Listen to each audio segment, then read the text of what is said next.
This is Split Suns, back again for another video where I explain the production process behind one of my songs, my, inspirations, general process of composing, producing it. And the song I'm going to talk about in this video is my most recent song as of the date I'm recording this, July 24th, 2018, and that is The Return of Mobius Trip and Hadron Kaleido. I don't know if that's how you pronounce it, but that's my best guess. Originally, I was going to make a video about one of my songs for the Cool New Music Team album Can Wave 3, which is a vaporwave song, but having just made this song and having just released it a few days ago, it came out on the 20th of July, I figured that I should make a video about this one instead while it was still fresh in my mind and I'm able to remember more things about it and hopefully explain it more thoroughly than I would another song. In another video, I'll probably go back to that earlier one that I mentioned, but for now you get to watch this. So, this song, The Return of Mobius Trip and Hadron Kaleido, it was pretty tough to make.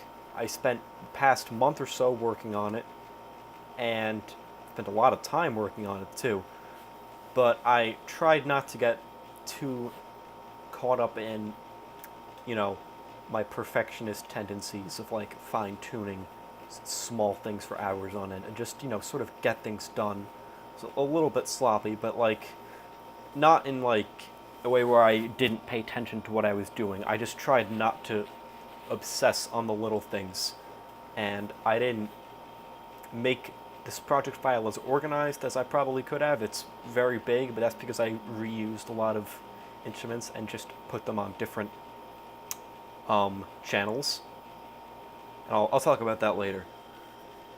Now, what I want to do first is explain like why this song was made and why it was made the way it was. Put it in a context, basically.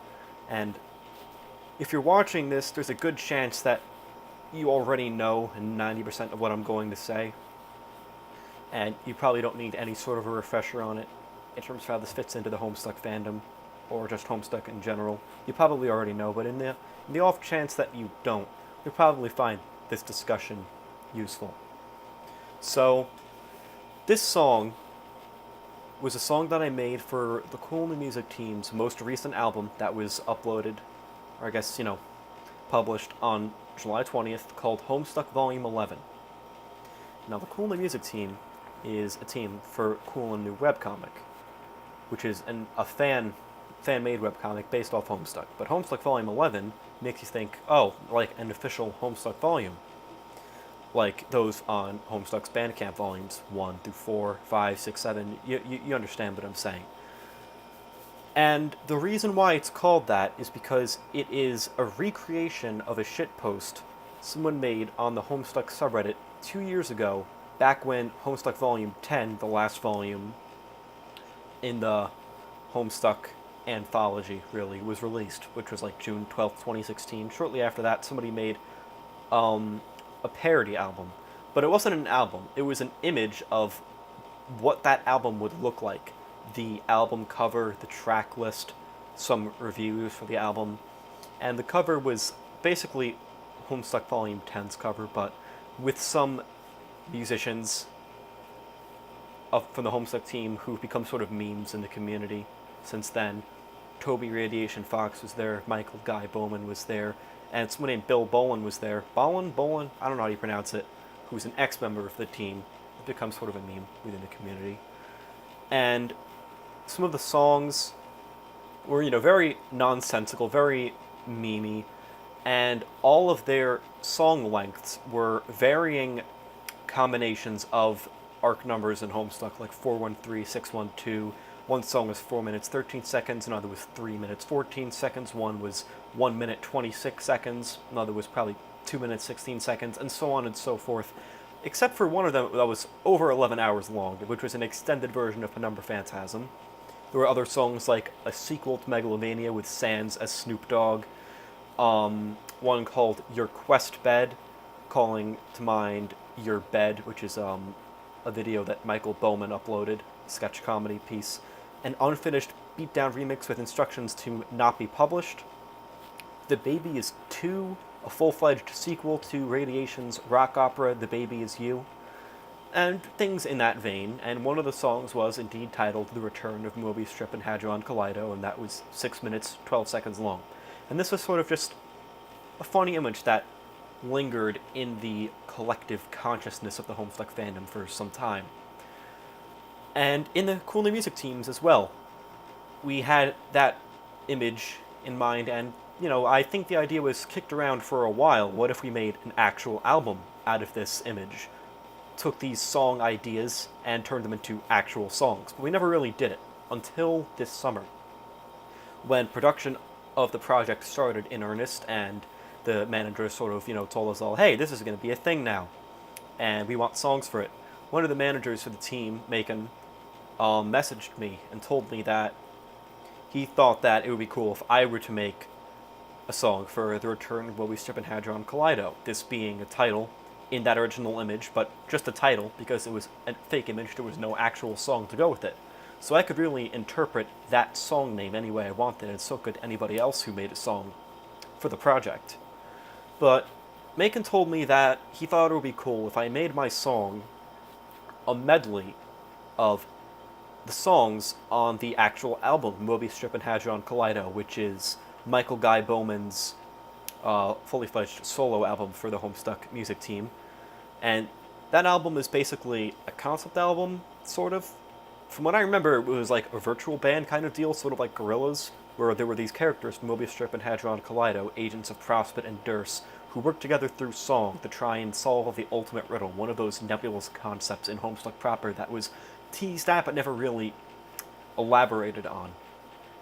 And it's probably my favorite album to come out of Homestuck. I still listen to it regularly. It is unlike anything else in the discography of the webcomic. Funny, the webcomic even has a discography to begin with, but it is definitely a great experience, one that should not be missed. And I first made a song referencing this album back in March of 2017, and it was called Savior of a Lot of Money. And that song was for a Cool New Music Team album titled Bowmania. And Bowmania was sort of a celebration of all things Michael Guy Bowman. Bowman is one of, I'd say definitely one of the most famous musicians to come out of the Homestuck scene, contributing a lot of songs for the project, a lot of very famous songs, Suburban Jungle, How Do I Live, Put the Bunny Back in the Box edition, and other such classics. And he's famous for that, and also for his seemingly limitless mimetic potential. Has a lot of pretty funny sketch comedy videos up on YouTube, and some other memes spawned from him, such as Bowman's Credit Score, which is a 10-minute long video of him improvising a speech about his credit score, which is located in between his buttocks, is a number that is 720. It's a number that he's thinking of, and it is between 450 and 850. And he needs somebody to reach in and grab it for him. And he just says these things, end on end, for 10 minutes until he dies of laughter and cuts it short. Although I'd argue that's a little too long. But that and many other things became sort of memes in the Homestuck fandom after the comic itself really ended around that time, and the Cool New Music team latched onto them too. And a lot of songs for the project revolved around those bow memes, as we affectionately called them. But after a certain point, they became so oversaturated that the team, quote-unquote, killed off Bowman. He was shot dead, and that meant that you couldn't use any bow memes in any other songs after that point. So you had to be a little more creative. And that continued for a while until the album Bowmania, where we decided to use all the bow memes possible, pull out all the stops, and to do that, Bowman had to be revived in the sort of motley canon we had assembled for ourselves, divorced from any Homestuck or Cool New webcomic proceedings. And in this canon, he was put on his quest bed and revived as his god tier, just like how he would be in Homestuck. And to symbolize that monumentous occasion, is that even a word? That's probably not a word. Well, whatever. To symbolize that, I made this song, Savior of a Lot of Money, which was very similar to the Homestuck song Savior of the Waking World, which plays rather famously in the comic when John, the main character, ascends to his god tier. and it calls back to a lot of motifs from that song, and also some of Bowman's own songs like Suburban Jungle and Dawn of Man, which is one of the most popular songs off Mobius Strip and Hadron Kaleido. And making that song was a lot of fun, and I particularly enjoyed making the Dawn of Man part. And I thought to myself, it'd be really cool if in the future I were ever to make a song like that again where I paid homage to Bowman in some way. So that was all last year. Now you go ahead to this year, when Macon tells me to make this song, of course I accept, because this is something that I had been wanting to do sort of for a while, to pay homage to Bowman in a more, not really direct, because both ways are pretty direct, but like, this really gave me a chance to go a lot more in depth than I would have otherwise, free from any cool and new constraints, because this album, although it was made by the Cool and Music team, the content of it is both kind of that and traditional Homestuck, because it's meant to be more a Homestuck album than a Cool and Music team album. This has nothing really to do with Cool and New webcomic or any music team related memes. This is through and through Homestuck fan music. And I think that's really all I can say about the song's conception. Explained, the original shitpost, our plan for it to become a reality, why Bowman is so, I guess, popular, Bowmania, and my exposure to that, and then my subsequent creation of this song, and me basically going, yeah, sure, I'll do that, Macon. And that was how I started working on this project. Oh, and another thing. The reason I specifically said this album came out on 7/20, July 20th, is because, 7/20 is a famous date, because it's mentioned in Bowman's credit score of the video I brought up earlier. And a lot of references are made to that date on the music team. And the original shitpost, the album was marked as coming out on July 20th, 2016. And then it really did come out 2 years later to the day, because our allegiance to Bow memes is unwavering, apparently. So yeah, just another fact that I forgot to mention. Hopefully I explained everything, and that this isn't too disjointed. And if you needed that explanation, then I hope it helped. So, when Macon first came to me about making this song, it was like the middle of June, and the album was supposed to come out at some point in July, at the latest July 20th. They didn't really want to release it, the managers. They didn't really want to release it any later. That was like the cutoff point. And usually it takes me a pretty long time to make music, and I realized I couldn't just, screw around and take my time with this. I needed to act quickly. I didn't want to just, spend hours on and just tweaking small things that didn't really matter, as I mentioned earlier. So I had to streamline things. But also, I needed to come into this with a plan, because, like I said before, the tracks, in order to adhere as closely to the original shitpost as possible, had to be specific lengths. And if you were to go above that or below that, it would ruin the entire joke that we were making with this album. It was a joke, even if it was meant to be a well-produced album. So this song had to be 6 minutes and 12 seconds long. And to me, it also had to be a medley of 9 different songs, there being 9 songs on Mobius Strip and Hadron Kaleido. I wanted to fit all of them in this medley that Megan had asked me to make. So I needed to figure out how to do that. So what I did first off, before I made all this, that's not how you zoom out in Logic. Before I made all this fantastic stuff you see here, I had to make, that's not right. That's not right either. That should be good. I had to make this. This is missing some instruments because I ended up dragging some of them from this sort of stack into the actual song itself, but I had to make basically a demo of what I wanted the song to sound like. And it's very rough, very bare bones, as minimal instrumentation and production as possible. Just pianos, a bass, an electric piano, some scattered synths here and there just to get a sort of groundwork. And using this, I mapped out where I would put each song in the overall medley, where I would have certain stops in the song where there'd be silence. There's another one around here, just to sort of map out what I wanted the song to sound like. And I had to make it be 6 minutes, 12 seconds. And I didn't want to do all this extensive work on the song and have it be over or under that. So I wanted to make this first and then match what I did as closely to that as possible, so that I would end up finishing exactly on time. So I mapped out all the songs, and I also did a lot of tempo changes, so that I could, so that it could be dynamic, but hopefully not like overly jarring with its changes. Because certain songs in the album sound kind of weird if they're too fast or too slow. So I wanted to capture those tempo changes, but also not have them be too large. And also have them fit into the 6 minute, 12-second runtime. Because if it were to go... If some parts were to be too slow and it would go over that, I had to make them faster. And that took a lot of tweaking and a lot of experimentation to get right.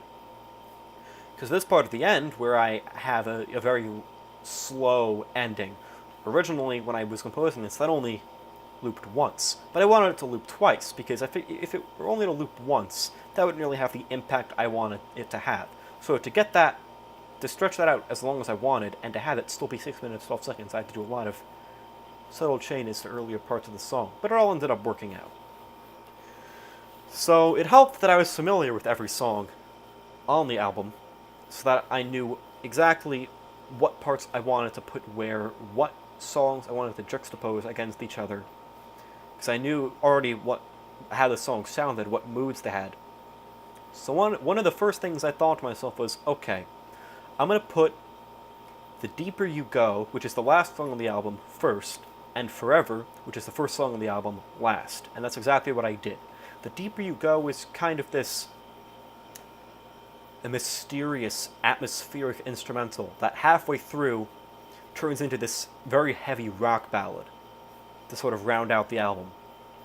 And I thought it would be cool if I sort of put that on its head, made that be sort of the intro, where it started out very ambient, mysterious, then went into this huge rock, heavy instrumental, and then went into the actual rest of the song proper. And Forever, the first song, is this very slow, quiet, also similarly ambient piece, but with almost no percussion, whereas The Deeper You Go is a lot of percussion. And Forever does a great job at setting the tone of the album and building up the experience into something huge and dramatic and overwhelming. And I wanted to reverse that, again, because I wanted the song to end on a dramatic note. So Forever, I would sort of reverse the way it is used in the album to make it begin on the very dramatic note and then fade out into being very quiet. So that was that taken care of. And then for the rest of the song and how I would correspond the different songs parts in the album, I wanted Dawn of Man, which I mentioned earlier as being in Savior of a Lot of Money. I wanted that to be the penultimate song that I would use right before Forever, because that is a very, I hate to use the word, very epic sounding song. Very grandiose, very like massive. It has a lot of weight to it, a lot of spectacle to it. So I wanted to sort of have the climax of this song be with that song. But I ended up using a different part of Dawn of Man for this medley than I did with Savior of a Lot of Money. And that part is really the ending of the song, or close to the ending. And that heightened that sense of, climax that I wanted that part of the song to have. For the rest of the song, I used the third song on the album, after Dawn of Man beta version. I used that right after The Deeper You Go. And that's really a straightforward dance tune. So I wanted, after that heavy rock intro, I wanted it to have more of like a dance vibe to it. So I put that in there. Then mashed it up with another song from the album, Chain of Prospect, which is in the album this very uplifting, very powerful song with some great lyrics from Bowman. A lot of the album has vocals, which is not very common in most other Homestuck works. And I think the vocals work very well for the album. Bowman, chanting, "You've got a reason to live," no matter what you've been through, no matter what they think of you. There's always something you can do. Stuff like that. It's very well done. And I had to strip these songs of their lyrics, so a lot of the meaning is sort of lost, but hopefully you can still appreciate the instrumentals. So for Chain of Prospect, I sort of mashed up its melody with Beta Version's beat, so I felt that they would go very well together, the way they sounded. And I made Chain of Prospect end up sounding a lot more aggressive and hard-hitting because I had to match the faster tempo that I used with both Beta Version and itself. Not that Chain of Prospect is a very calm song in the actual album, but it's a little more lighthearted than how I ended up using it in this song. And after Chain of Prospect, I used Fly, which I think is right here. This part's Fly. That's Chain of Prospect. That's the melody to Chain of Prospect. And Fly is a very airy, playful, whimsical song with a lot of silly references to Homestuck and other comics related to Homestuck. And it's very, light. That I'd say is more of a lighthearted song. So I wanted that to be a sort of reprieve from the aggressiveness that the song represented before that point, while still, being hard-hitting and very, having like a great groove to it and a great beat to it. And then after that, I used the song No Release, which on the album is this very slow, not mournful, but, it's a little kind of sad, really, this piano ballad. More of like an electrical piano. But it's a marked departure from the rest of the album so far, and I wanted to use it the same way in this song to be a sort of real change of pace from what had come prior. For things to, slow down and have a moment to reflect. And I changed the tempo accordingly. That's the first real tempo change in the song at that point. That's like 120? Yeah. 150 to 120. That really slows the song down. You have these very long, sustained chords. And then after that, the song dips for a little. You only hear the bass. And then it just slams you right into another song on the album, Pumpkin Tide. And Pumpkin Tide is this very, very strange, very like weird, loopy kind of song. With these it's very psychedelic. And that has a lot of references to Problem Sleuth. Like, about, like, imagination, destroying your desk to build a fort, all the pumpkins that show up in Problem Sleuth, things like that. And that song is really a weird trip, and I wanted to put that after No Release, so that you're basically going from, okay, the quiet part is over, now you're just going to go right back into the insanity. But it's not very aggressive. It is still very playful in the way that I used it here. After that, though, you have this brief little piano interlude, like in the start of Pumpkin Tide, and then the song gets darker again, it gets more aggressive, as I use the last of the songs here, Lies with the Sea, which is my favorite song on the album. And I'm a little sad because it feels like I used it the least. I wish I was able to do more with it here. I had to like mash the melodies and the different parts of the verses together, really. I wish I had given them more room to breathe. But this part of the song is very serious, it definitely gets more aggressive as the tempo starts to rise and rise, which I did both to fit the song into 6/12 and also to heighten the tension that you feel there until it finally pays off in the Dawn of Man climax right there. This part, particularly Dawn of Man and Forever, is the outro I really wanted to get right. That I wanted to make sure I captured more than anything else. Everything else, I could... If I messed up here, there, it was fine, but this I really wanted to get right. And that took me like a week to do, maybe, and then it was done. This skeleton outlined here. And this is not really something I ever do for music. Maybe like a single melody I might compose on the piano beforehand, before figuring out how I want to instrumentate is not a word. What instrument I want to use, how I want to produce that sound. But for this, an entire outline was a necessity. And figuring out how to give each song an equal amount of representation, where to place them so that their moods bounced off each other, while keeping a flow to the song and making sure it all fit in the time allotted, was very difficult. But I think ultimately I did an alright job with it, and the results were everything I had hoped for and more, really. This ended up turning out very well, despite the time limits. If I had had more time, like maybe like 7 minutes, or like I was able to make this however long I wanted, I feel like I would have done things differently. Quite a few. Would have made some parts longer. Maybe completely changed some parts. But I don't know if I want to make a sort of full extended version like that, because I feel like as is, this is a pretty solid medley. Maybe if I were to tweak it further, it would just end up messing things up, really. So, this whole thing was done by memory. I did it without listening to the album, except for like one part in Pumpkin Tide. I think I played back a piano melody so that I knew exactly how to play it. Everything else was done by memory. So I didn't transcribe a lot of the songs accurately, but I could still tell what I was going for, really, with it. So when it came time to make the actual song, I did have to make it be as accurate as possible, so I did go back in and listen to the songs, try and take certain instruments, production techniques from that song and use it in that corresponding part of the medley, whereas I didn't really do any of that here. This was just to get it out in the open. And I did all this in about a week, and then once I was done, I started work on the song itself. And that is what you see here. And what I'll be talking about probably for the rest of the video. And this is going to take a while.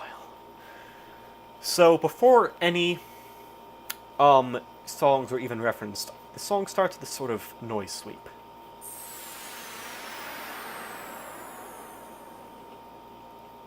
Which was in the original outline, which you can see right here. And honestly, it probably didn't really need to be there. I could have cut it to give other songs more room to exist. But it really only takes up, like, what, 4 seconds, 3 seconds? It wouldn't have made a terrible difference. And I wanted it there just to have some sort of a noise to, like, ease you into the track, instead of just, you know, plopping you right into an instrumental. I thought that that would fit. Originally, it was just this sort of noise sweep.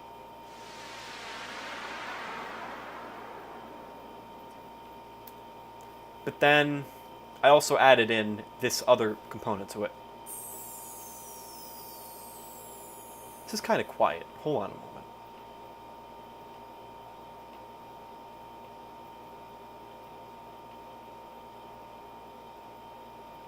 There we go.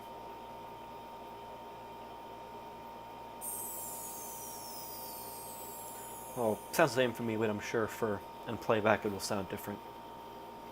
Anyway.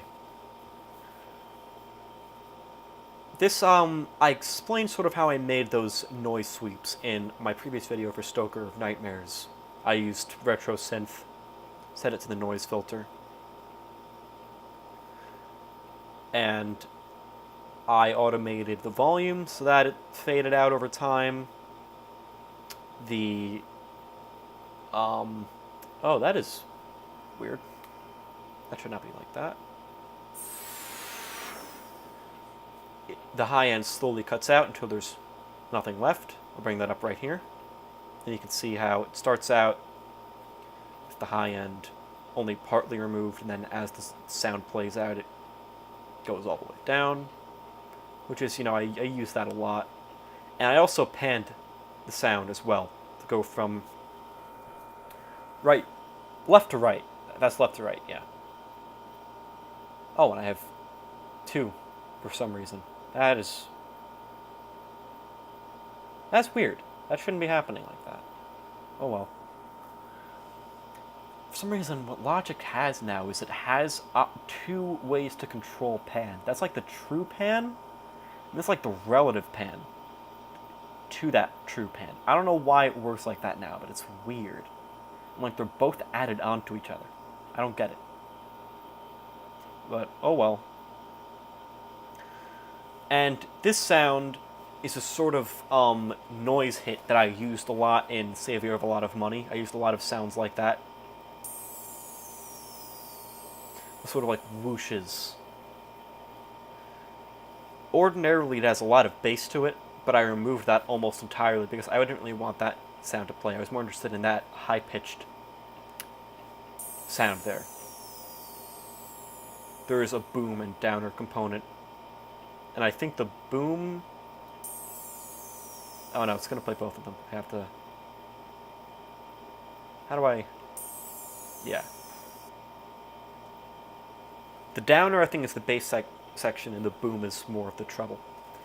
So I really could have just muted the downer, but I didn't do that. For some reason. And I also added some tremolo to it, which isn't incredibly noticeable, but it's there. Now for the song itself. The first part I used, like I said before, was The Deeper You Go. And The Deeper You Go starts with this very simple melody, which sounds sort of like these pitch-bended drums. It's like very distorted, very gravelly, but not like very loud. They're pretty quiet. And this like surrounding these like bells, these like xylophone hits before these pads wash over the entire mix. Very slow, very ambient. So I wanted to capture a lot of those sounds in this part. So the first sound that I had was the main melody.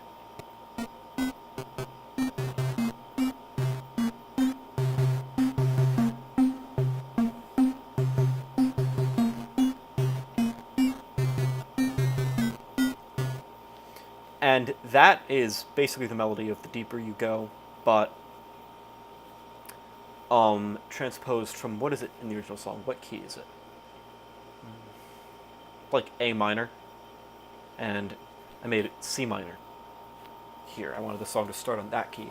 I changed the keys of almost every song on the album.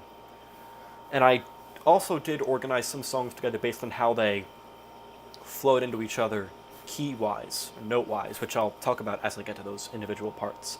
And this is basically the same kind of almost percussion-like wooden sound that the melody has in The Deeper You Go. Added a lot of distortion to it. I messed with the EQ a lot so that there was not really any bass to it, and it was more on the high end, really. The mids I cut out a little bit to give it that sort of, chipped sound. And the bit crush also played a very large role in that too. There's a lot going on in the bit crush, modulating both the downsampling and the overall mix so that it gets more and more crushed and less crushed as the song goes on. Originally, I had the bit crush just as a singular fade-in, and then it stayed at a high resolution for the entire time, but people told me it might sound better if I modulated it, and I think they were right. It does sound a lot better that way.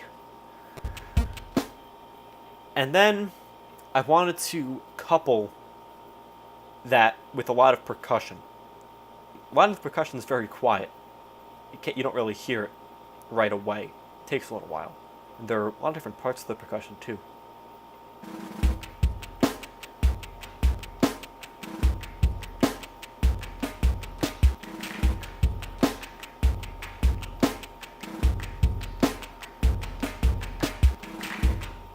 You get the idea. So the first part is this drum kit, Boutique 78. And it's, very lo-fi, very bit crush, just to have like a sort of basic drum beat there. One of the things that Bowman does a lot in his work is that he combines a lot of analog with digital, particularly in the drums, which is something I've tried to do with Savior of a Lot of Money. So this is, very digital, but then I also had some orchestra percussion in there to give it an analog sound.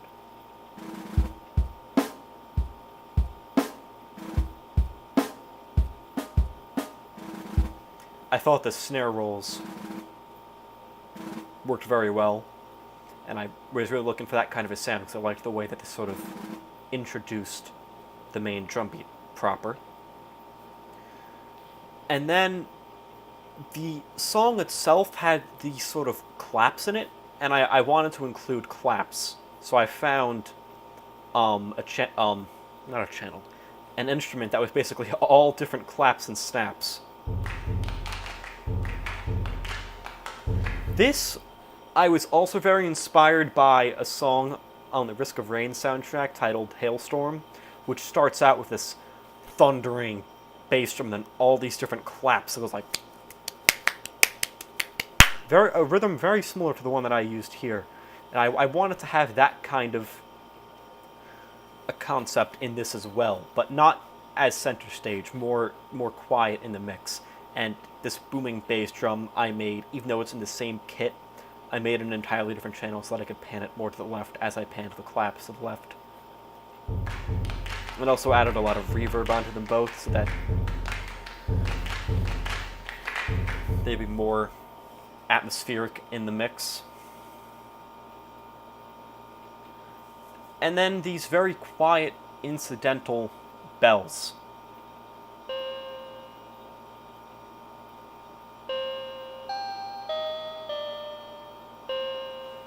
And these sort of play along with the main melody of the piece, which is Suburban Jungle, a very, very famous, probably one of the most famous songs in Homestuck, is quoted in The Deeper You Go. So by virtue of quoting The Deeper You Go, I had to quote Suburban Jungle, and these bells really call back to that and function alongside the main melody. These gentle sine bells are an alchemy preset that I ended up using a lot in this song. And this is the sound. Normally it's more of a sine kind of sound. Very quiet. But I wanted it to be more loud, a little more forceful.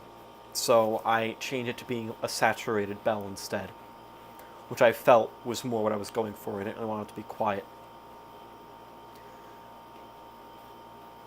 And that's the first real part. And then once that sort of intro is out of the way, the real quote begins in earnest. And I'll just play all that right now.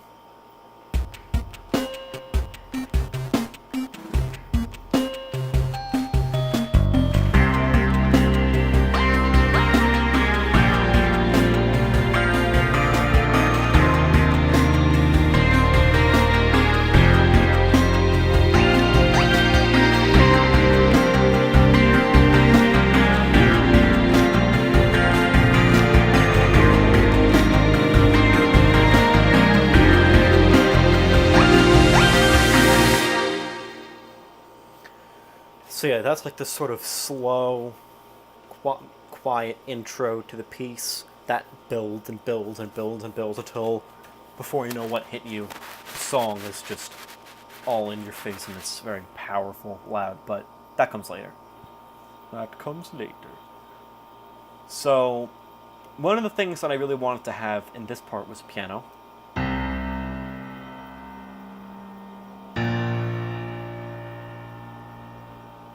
You know, to go along with that, like, acoustic vibe / digital. That's one of the acoustic components. Pianos, you know, aren't, you know, they're like sort of just there. Like, it's not very important to have, but I really like the way that they sound in these kinds of mixes. And I paired it basically with the same bass line as this bass.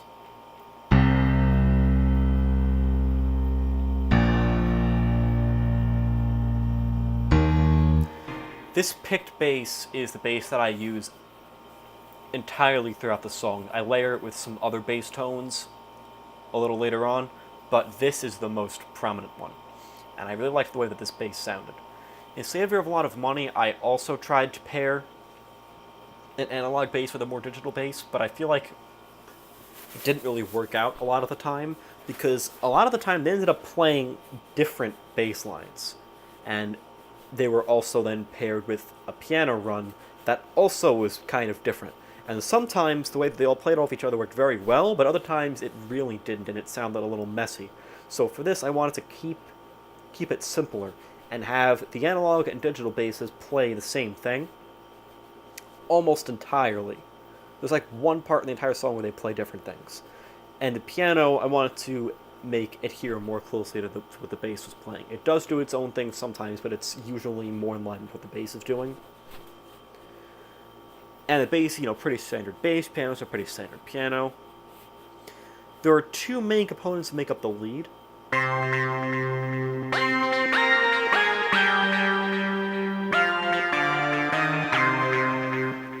These mellow chimes, which are an alchemy preset that I also used in Savior of a Lot of Money. Ordinarily, this sounds something like this. The sort of detuned aspect of them a little. It's like... which I do like the way that sounds. But this... I felt was a lot more fitting with what I wanted. That sort of gliding... a little off-kilter sound. And there are 6 voices to this synth, which means I can play 6 notes at once. That's 5.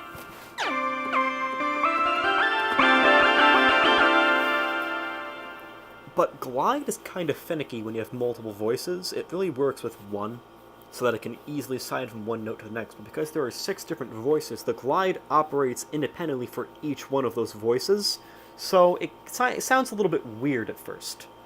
Where, like, the first 6 notes, you hear the glide acting a little odd, and then after that it sort of smooths out a little. Which is an effect that messed with the way that the song worked later on, and so I had to deal with, in a kind of a weird way. And this sound, I added a little later on, because originally the lead was just these chimes, but people felt that it was a little bit lacking that way, so I added another sound to balance it out, pan to the left instead of the right. And that is also that kind of, wow, wow sound to it that the mellow chimes have. But it isn't as overt in its glide, more straightforward of a sound while still having that very dynamic, like squelchy kind of sound to it that I really wanted this part of the song to have. I like the way those kinds of synths sound a lot. They're very versatile, I find, because you can use them in very loud moments, but also in quiet moments. They add a little bit of texture that you wouldn't otherwise have. Pretty good. And then I wanted to also make this part of the song have some ambience. We needed some pads. So there were 3 main pads I used here, if you can really count strings as a pad. Long, sustained chords. Those I wanted to use a lot of in this song to give a lot of, atmosphere to it, but not too much, because a lot of the time those end up sort of getting muddled up in the mix, and I focus a lot on adding a bunch of different pads to a song when they don't really fit, and you can't really hear them a lot of the time, so I tried to limit how much I used, but I did try and use some really good ones. Here I went a little bit overboard, because it's the beginning of the song and I want it to be, really moody and ambient. So you have the strings.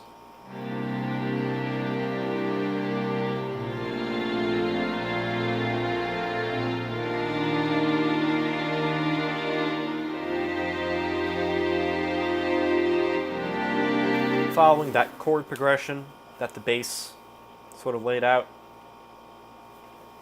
And these 2 synths really do the same.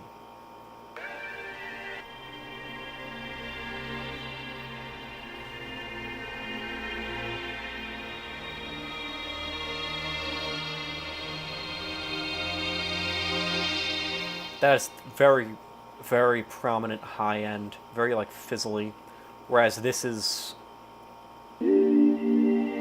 all of us very much the glide to it. Bending. And I really liked that sort of bending sound to this synth. And I liked how it contrasted with the synths. Not the synths, the strings. Strings, they're very natural. They, they don't really pitch bend the way that I use them. They're very like solid, very firm, whereas this synth sort of, warps it a little bit. And then the mix is sort of sounding coming from the same thing, and I like the way that sounded a lot. Like I put like a phaser on the strings without really putting a phaser on it. And for this, I didn't fade it in volume-wise, though I sort of did, by making the low end very non-existent at first, and then slowly, and then actually pretty quickly there, cutting it until the low end was very visible. And you can't really hear it that well because of that at first, so I have the volume go very high, but then it stabilizes here. But yeah, I tried to get some really interesting pads out of this. This marimba I included because it was in the main song, The Deeper You Go.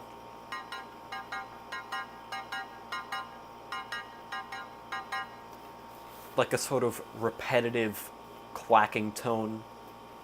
And that's like a really small thing, but I wanted to include it there because I really liked the way that is used in The Deeper You Go, and I wanted to pay homage to that. And then I also tried to get a little bit more experimental and like do some stuff that isn't really in the original song. So I included a sort of like mini guitar solo here, panned very far left.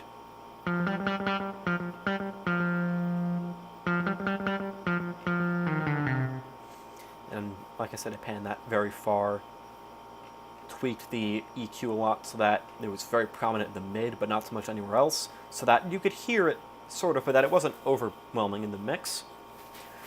One of the things that I really, really wanted to do with this song was use guitars, because I've never used them in my songs, or almost never.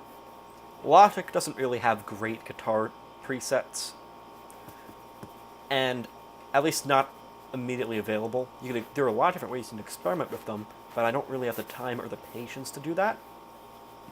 But every time I thought of this song, I pictured guitars and guitar solos, and I realized I needed to figure out how to make them work. This is like my first sort of mini attempt at it. Didn't really turn out great, but it was still kind of a cool sound, so I kept it in. But later on, I knew immediately I had to find great guitars. And I found them pretty soon afterwards. This is, a noise sweep.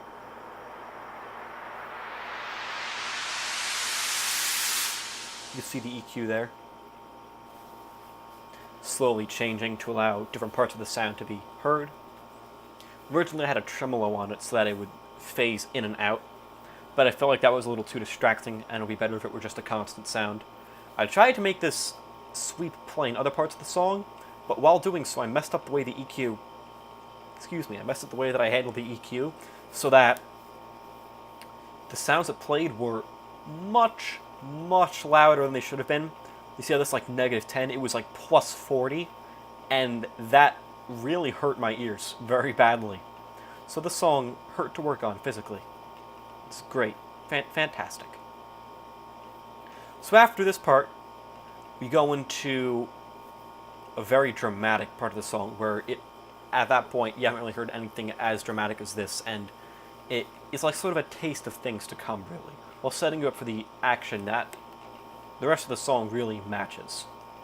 This is a very quiet part, and then after that, the gloves are off.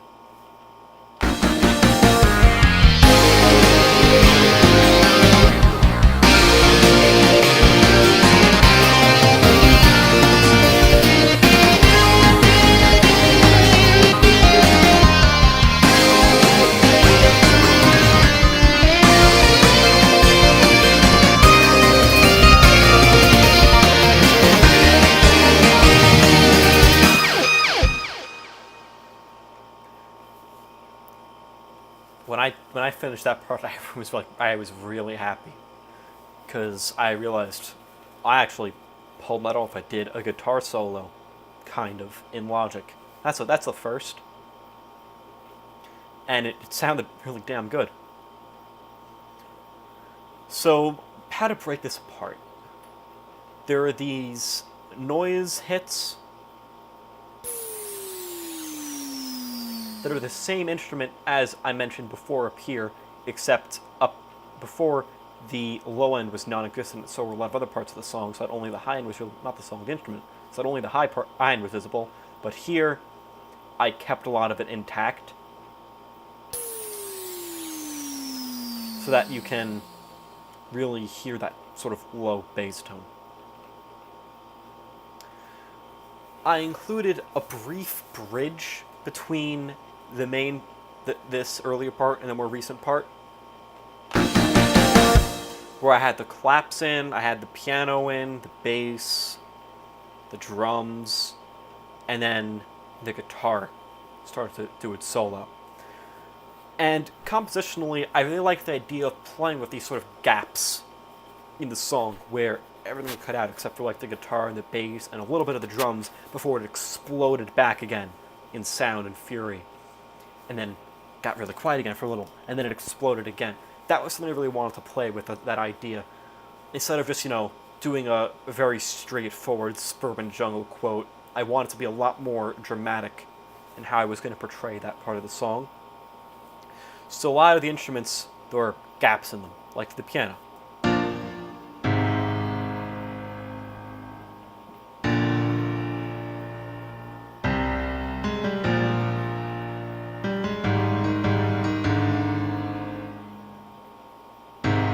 Here's a gap.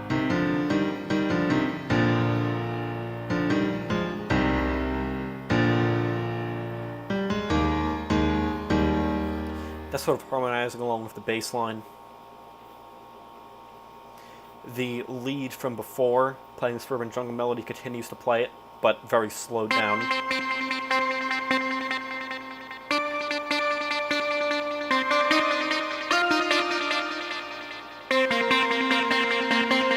It's basically the suburban jungle melody continued. The bass, I wanted to act as sort of like a counter melody to the main melody of the guitar, and it was at this point where I introduced the other bass tones.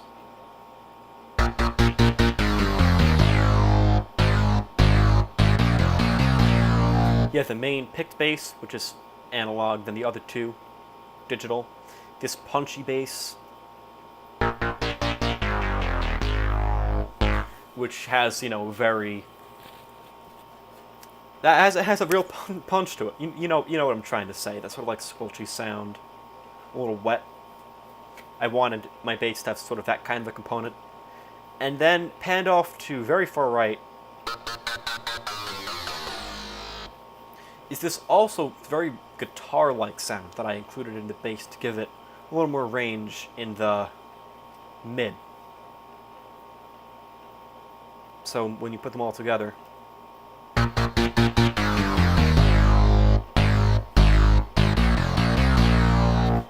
it's a bass with a lot of presence, a lot of impact, and that's really the main bass sound that I use throughout the entire song. One of the bass, I think, is this one, in a part where there's basically silence. It does its own thing. Like, I just repeat a single note over and over again, and I thought that was a really cool effect. But that kind of gets drowned out in the mix. This part, I did include a lot of... This is a very complex part. So I wanted to have a really big, impactful intro. Go big or go home.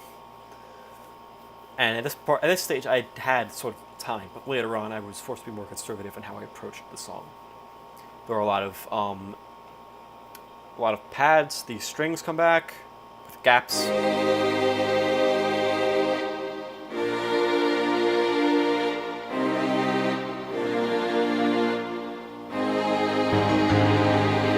And they sort of mirror the way that the piano goes. The chord progression here is basically identical to a similar one I used in my song Collision Course, which I realized after writing it, and I went, wait a second, shit, I used that already, didn't I? But I felt like it fit well here, so I kept it. And some other pads. These two pads I ended up using a lot throughout the rest of the song. I was very happy with the way they sounded.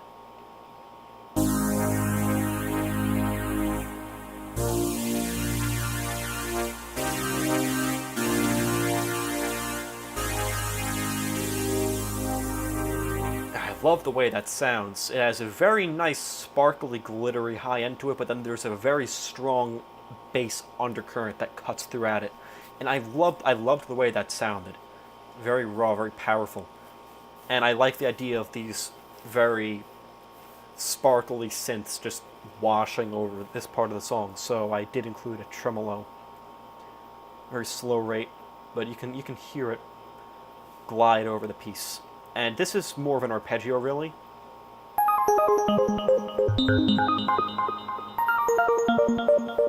But I liked the way that sounded, sort of like random arpeggiated kind of sound, so I included that in. There are two layers to it, a bell and a plucked layer, and I didn't really like the way the plucked layer sounded. I felt like it was too bass heavy, so I only used the bell layer.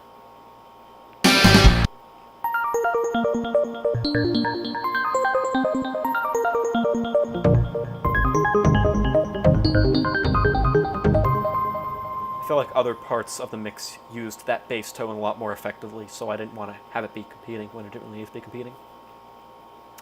And then what else is there? There are the drums and the guitar. The drums for this song, I think I've spent more time on these drums than I have any other song. I wanted to do a lot of things with the drums in this song. I didn't really want to just rely on the standard rhythms I've used for a while. I wanted to be really adventurous with these drums, make them get a lot more interesting fills out of them than I had before. So sometimes I played them on the piano, other times I drew notes directly into the piano roll if I couldn't hit them fast enough. This looks like it was fast, but I just have it zoomed out. More like that's like, doesn't seem as bad.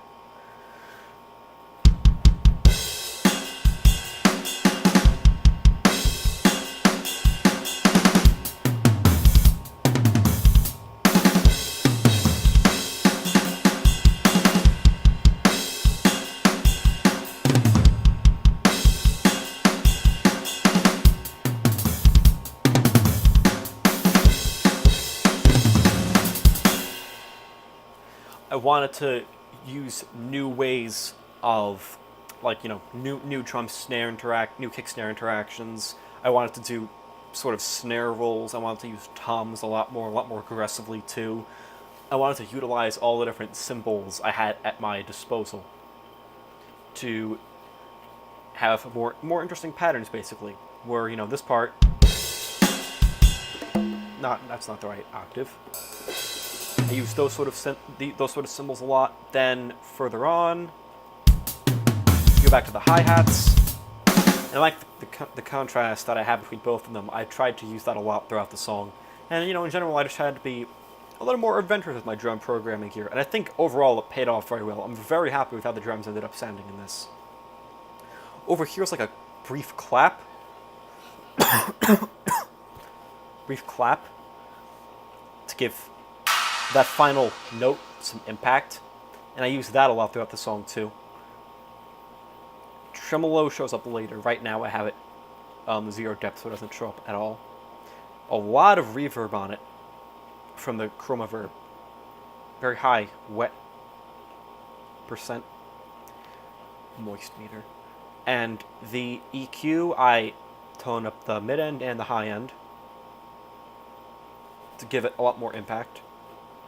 And alongside the main drum line, I had some other drum sounds too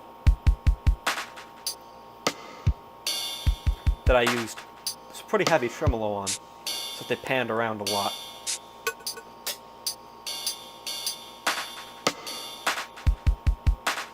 My main reason for using this was to have it accentuate those like 4 kicks in the main drum beat, and also for that echoing snare hit. It was like, I like those 2 sounds a lot.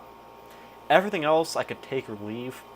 A lot of the times those sounds ended up being really annoying in the mix, so I tweaked them a lot so that I used ones that weren't as jarring, that were quieter.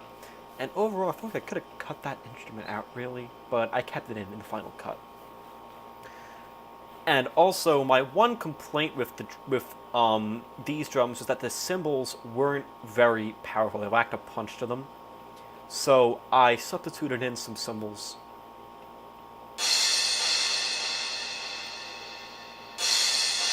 that I knew had a lot of impact to them.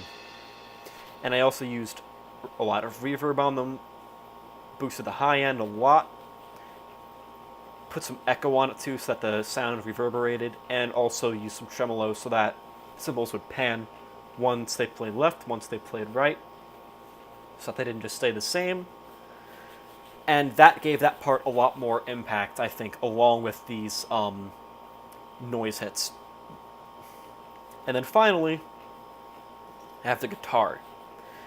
Uh-oh, where did that go? There. Originally, the guitar sound I had was, I think, this British Stack synth lead right there. That was, I think, the backing guitar in Time on My Fries. The Time on My Side cover / remix I made back in 2016. And I think it was also in Stubborn Throws, too, one of my earlier songs. And I tried to make it sound more like a traditional guitar, but it didn't really work out that great. So what I ended up using instead was the lead guitar in Time on My Fries, which I named Time on My Fries Guitar in that project file, and then I exported it so that it could just be a user channel strip S something, I don't know what that stands for. So I could use it whenever I wanted. So I did like the way that sounded, and that got me a lot closer to the traditional guitar sound I was looking for. So there are 3 main guitar components that I used. One is the lead.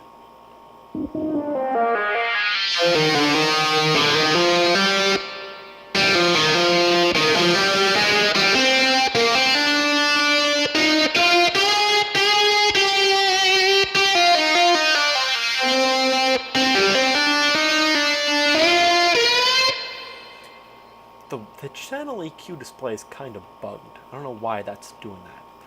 But, yeah. The EQ is very focused on the mid and the high end. There's a slight phaser on it. It's panned to the center. That is the lead. That does all the guitar solos. The way that this guitar sound works, though, if you play individual notes, they don't really overlap or connect together. It's like just that same sort of noisy feedback. So to have them be more smooth, you gotta hold down a note and then play that note. It's like very legato. So when I wrote out guitar solos, I extended the length of a lot of notes to make those parts more smooth. Some parts I did make more harsh, though, to like accentuate them, to like show the start of like a new sort of melody. But a lot of the guitar runs here are very legato, very smooth, because I like the way that sort of smoothness sounded in the lead. Then there's a second kind of lead, which I panned very far to the left. I made quiet. That sort of plays along with the other leads.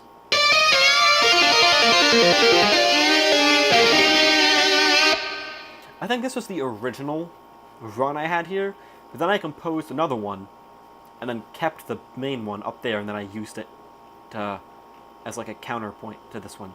And then this one is the rhythm guitar, which, as you can see, there's a change in the EQ there. More of the low end, less of the mid. Which is great at chugging a single note, and that plays along with and then also later harmonizes with the lead.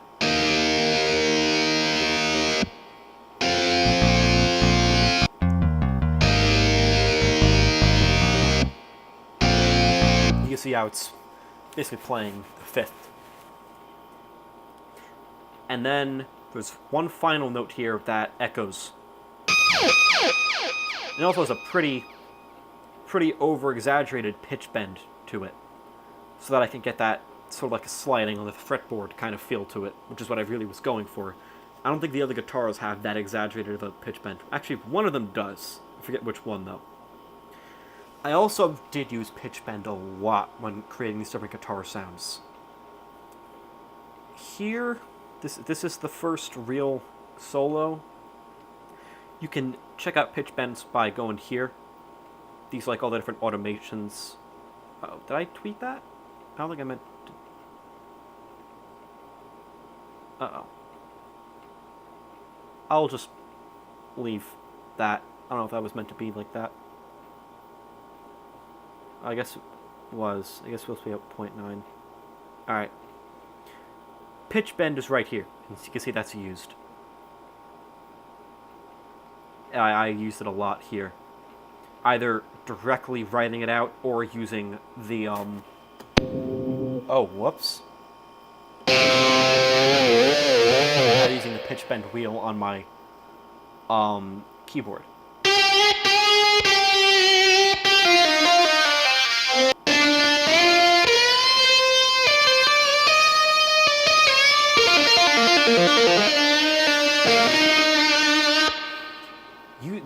Writing those out was pretty difficult, but also a lot of fun and very satisfying to hear the way that the guitar bended.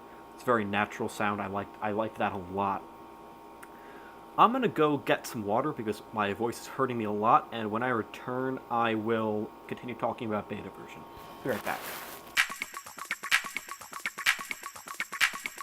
Alright, I'm back. This is gonna be a long video. I can already tell. Okay. I think that's everything in the Deeper You Go section. We're only one song in. Great. And now, all up to here is where I will consider beta version. Because at a certain point it becomes both beta version and Chain of Prospect at the same time. Now, I ended the Deeper You Go section with this very triumphant last note, this last resounding crash and hit. And I liked the way that that note sort of ended and echoed out. So I didn't want the song to really start right away after that, so I made it fade in.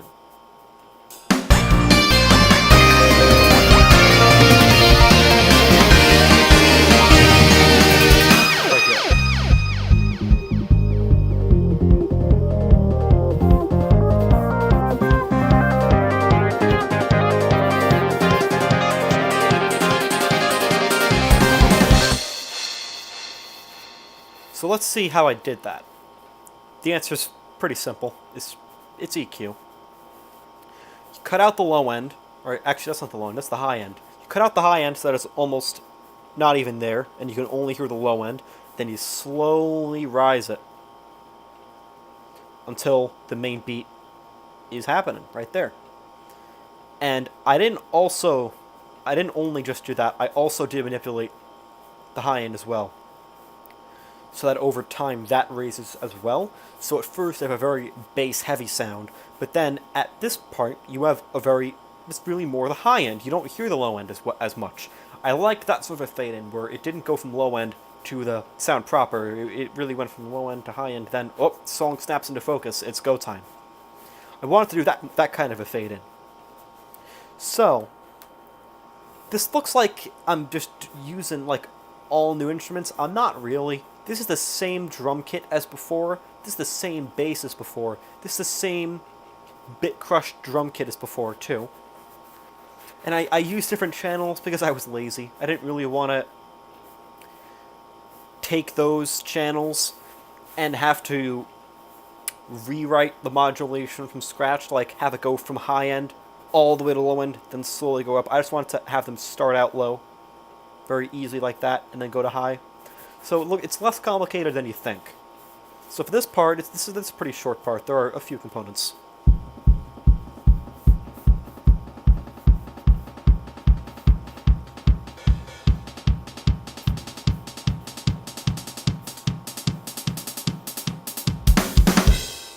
Very simple drum beat to sort of set the stage, and then it's also paired with this equally as simple drum beat.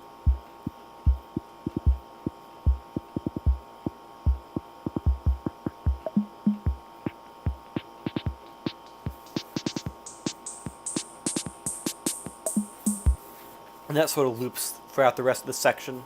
And that isn't really too prominent in the mix, but I kept it because I liked the way the toms sounded. This synth, which is the main beta version synth,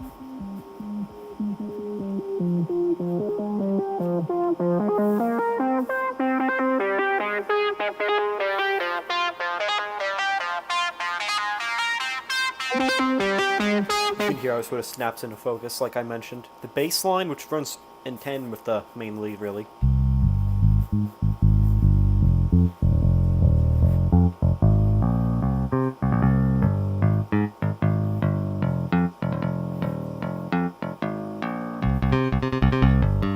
how that also snaps into focus. This electric buzz, which is basically playing the role of these really interesting reverse pads that are in beta version, where you have these atmospheric pads, but like they play almost as if they're in reverse. The attack is very long and the release is very short.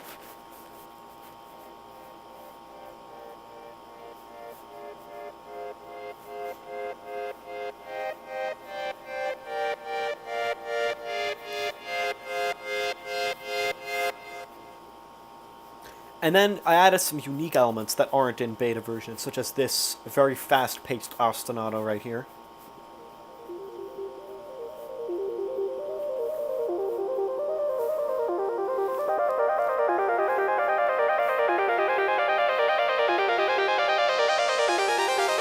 I like the idea of having these very fast-paced, intense synth runs to go against the more streamlined melodies. I used those kinds of things a lot in my song. There are like 5 different synths that basically accomplish that purpose. Not all of them playing at once.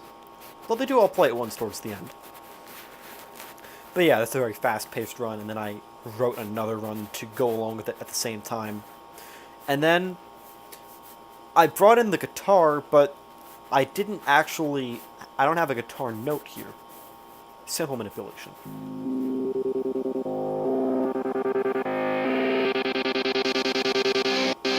Two different channels here.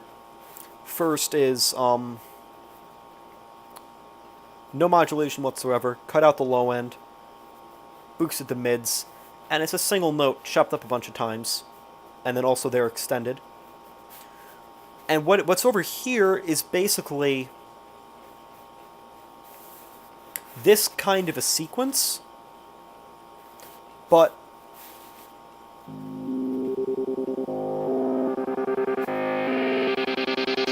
some parts are repeated much, much faster, and instead of being spliced up in those little segments, I combined them all into one.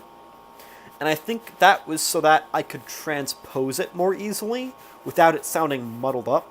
Because if I were to make them all individual audio files, to transpose them would make it sound very odd. But I ended up not transposing them anyway and keeping them in the key of C. So I didn't really need to do that, but it doesn't matter too much.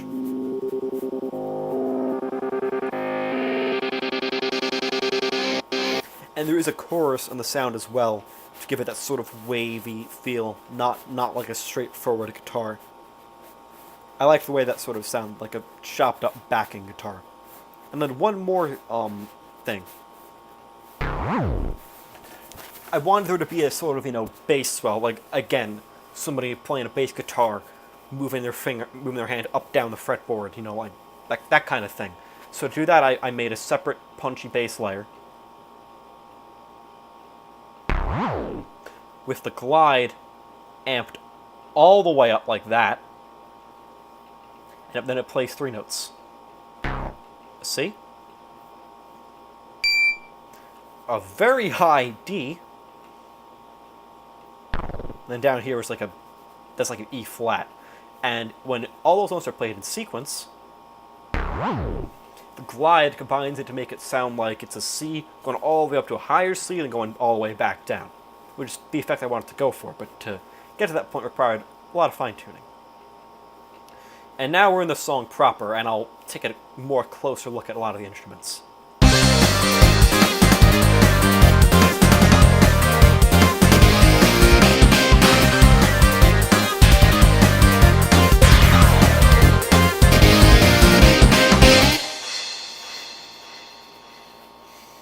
So the cymbals return, the claps return. I use these cymbals and claps a lot. Also the boom's not here.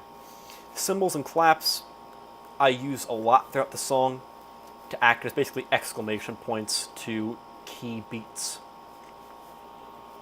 The guitar comes back to act as a sort of rhythm guitar to that main part of the melody. The bass ends up changing.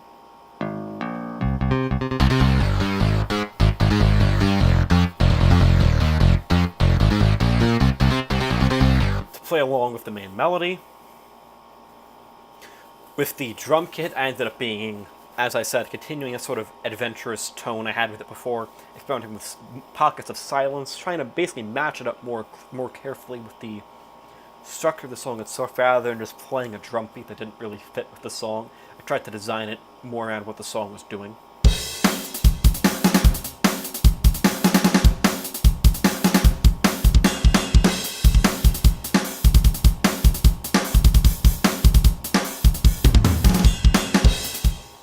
So here the drum beat is more like, but then in this part it goes more like, sort of switched up a little bit, and also did a lot of fancy stuff with the toms and the kick, going like, doing that kind of stuff to mirror more what the beta version of the drum line sounds like. This sync lead, oh, whoop.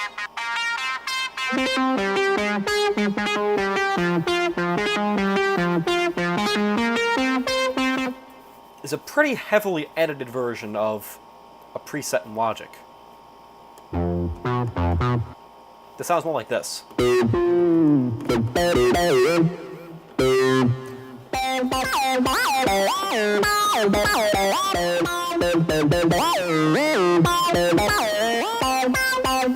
It's a lot more like glidey. The panning is all over the place. Very odd sound. So for this, I tried to rein in the sound a little bit, not make it be as dramatic. How did I do that?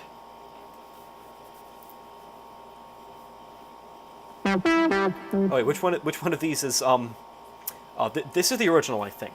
Yeah, this is the original. So I changed the filter on it quite a bit. Also the general shape of the synth itself. The glide I brought down a lot. And I took the stereo spread from 1 all the way down to 0.25. Took me a while to figure out what was causing that dramatic panning. But I figured it out, and that brought everything a lot closer to center. I didn't really like the way that the panning was in the original synth. And the end result, I think, was a lot more faithful to what Beta version's own lead sounds like. This sound, Mysterious Synth lead, I think this is the lead that I actually used in Collision Course. I used 2 different versions of it to play the 2 different corresponding lead synths. One that plays Dave's Bite, another that plays Olive Road. This is a Reedy preset.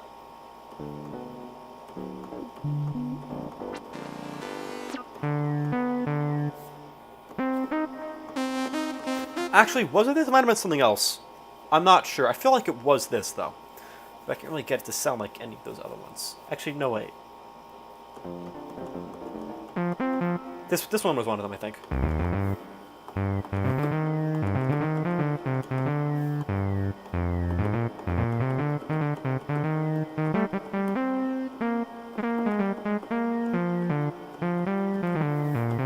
How do I still remember how to play that? That's weird.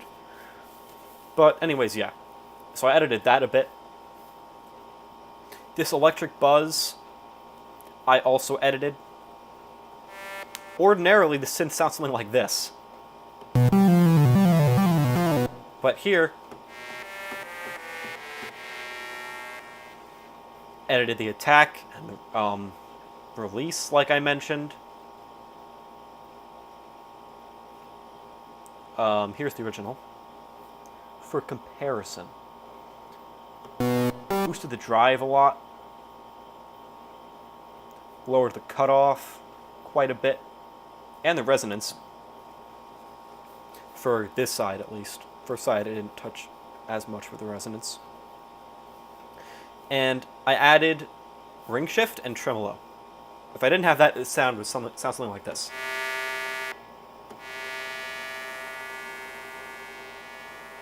The ring shift really modulates it a lot.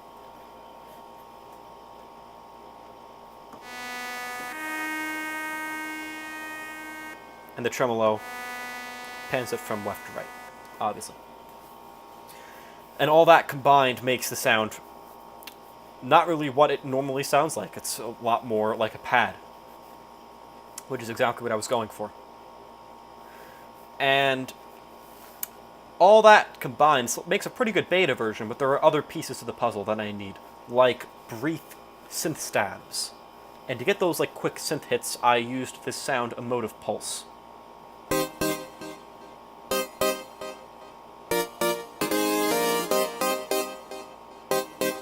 I'm not sure how much this was changed from its normal iteration. That's not what I want. There we go.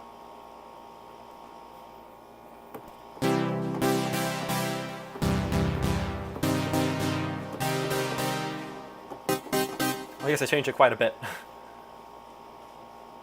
Let's see. What'd I do?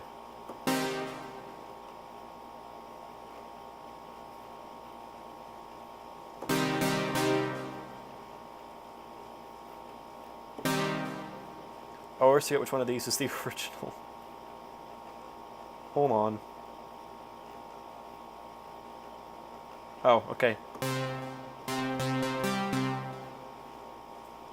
So this is the original. This is the new one. Right here.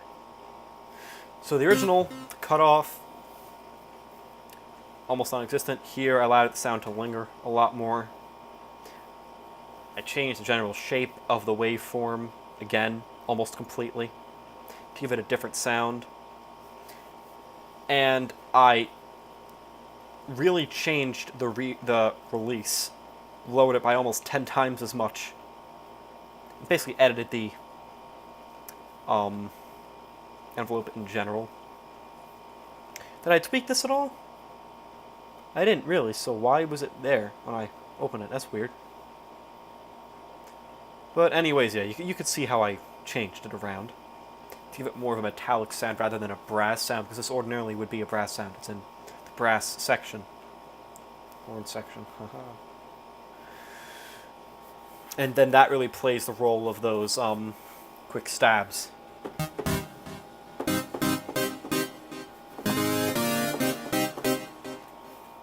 The tremolo and chorus don't really come into play until later. I have that automated. And then I have all these different claps and noise filters.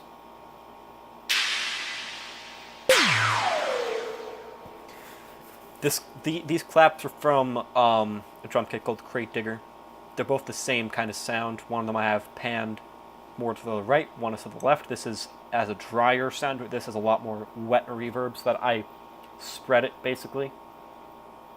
And for this, they clap twice. The first, they're a certain pitch. The second, I lowered their pitch by editing it in Ultra Beat, which I mentioned in my Stoker of Nightmares video, how exactly I do that. And then for the second clap, I accentuated it with an noise hit, which I also used in Savior of a Lot of Money. That's a similar kind of sound that then fades out slowly. And then this is a quick little blip that is similar to one that is also found in beta version that Power 464646 designed for me. Power, if you're watching this, thank you for that. I appreciate it. And I think that's it for this part of the song. Not sure. Yeah, should be it.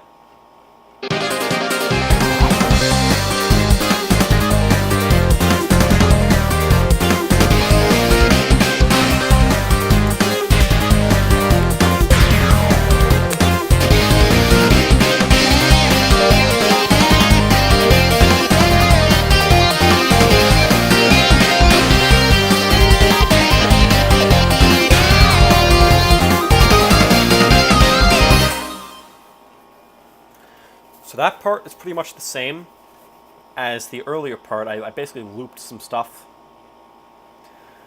Here also, I forgot to mention, I included that second sort of rhythm to play off the rhythm guitar. And then I introduced the guitar solo proper.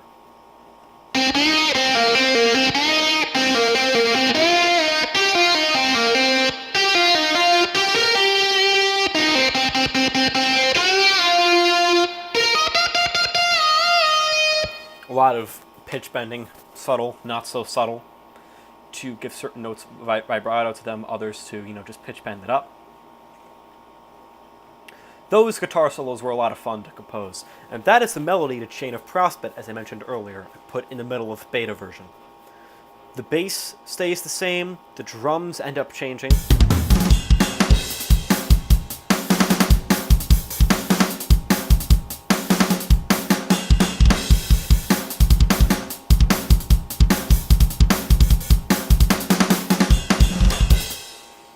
I tried to have, at the end of each little run of the drums, 3 little cymbal hits to, sort of go along with it. Da, da, da, da, da, kind of sound that a lot of the synths play, and is very prominent in beta version. This stays the same, this stays the same. For this sound, I went and used the more detailed run that I had in the intro. Everything else is pretty much the same. This organ stays the same, these claps are there, and then I introduce a new sound.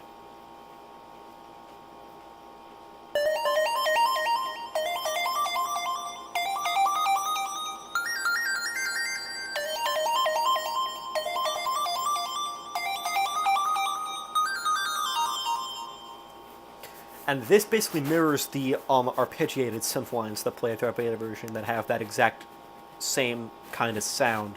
Very high-pitched, metallic, bubbly almost, and then the echo. I didn't write this exactly the same. If I were to write it the same, the last note of each mini run there would not just echo, but repeat for a little while.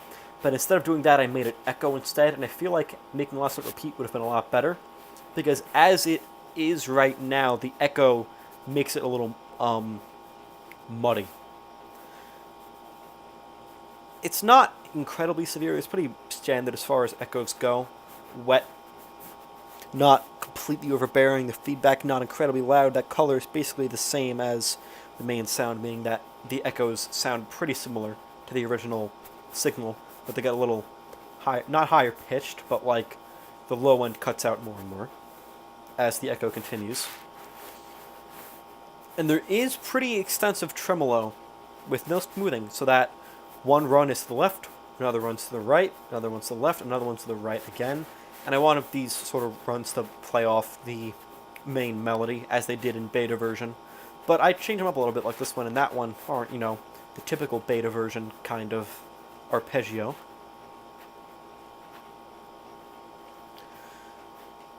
And then after this, it sort of goes a little off the rails, and it becomes less beta version and more Chain of Prospect, like in its execution. Some sounds I stop, and others I introduce. So I'll play from like here probably.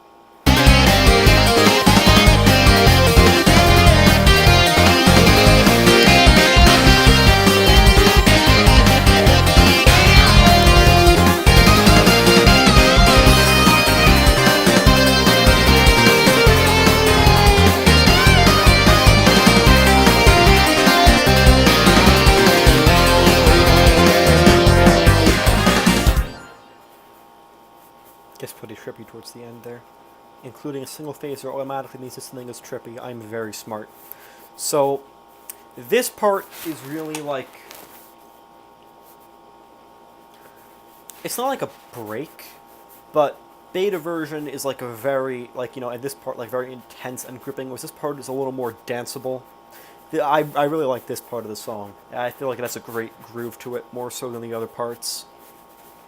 And I feel like that is very helped by the guitar solo. So I add the little boom there to accentuate the moment. The guitar solo continues on. This is all from Chain of Prospect. Then it's its own thing.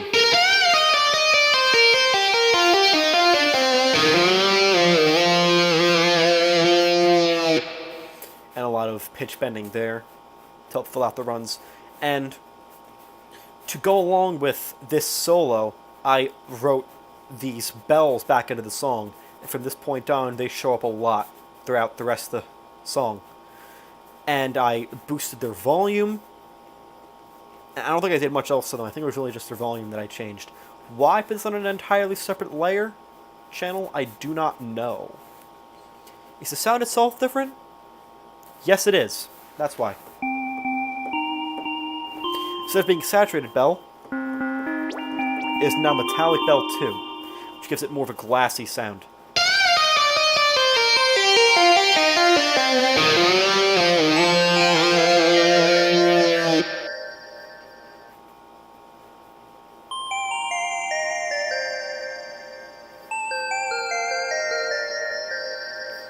I really like that idea of just having, a more light, airy sound play along with the main sort of driving, aggressive guitar there. And the bass changed to be a lot more slap punchy than before.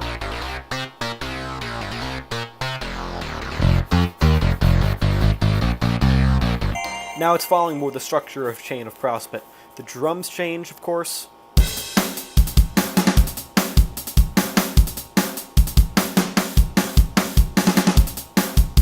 I always try to make them match up to whatever was happening with the bass line at that time, so you can hear how they match up really.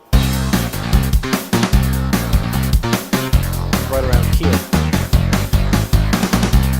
Which I think gave this song a lot of structure to it. I'm really glad that I did that. And I edited the beta version lead to play along more with the chord progression of Chain of Prospect. Same here, I think. Or this actually I don't think I edited this at all. Just goes back to the sort of normal sounding run, but it still fits with the bass.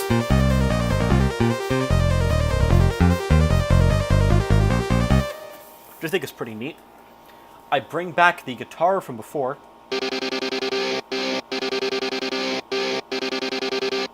In place of the rhythm guitar, which stops at this point. And the sort of the synth stabs come back.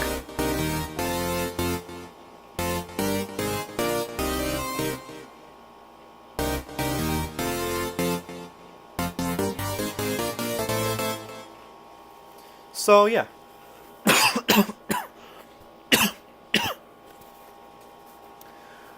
For this, I really tried to make it be more of a unique sound than this. I tried to, make it accentuate certain key moments of the melody.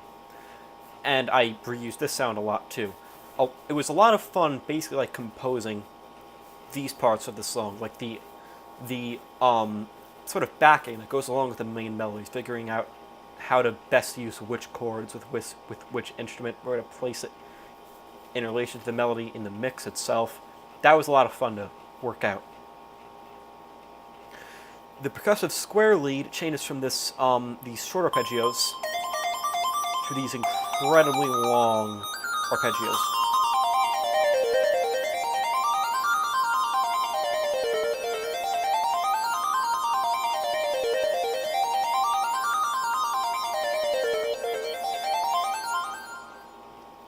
And I think what's really different about this is that I lowered the high end a little so that the notes weren't as glaringly loud as before, because this kind of punches a hole through the mix a little bit. It's pretty loud.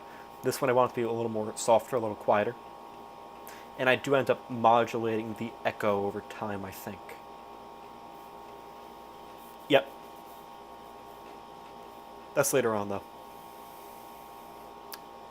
That's weird, but whatever. Not very important.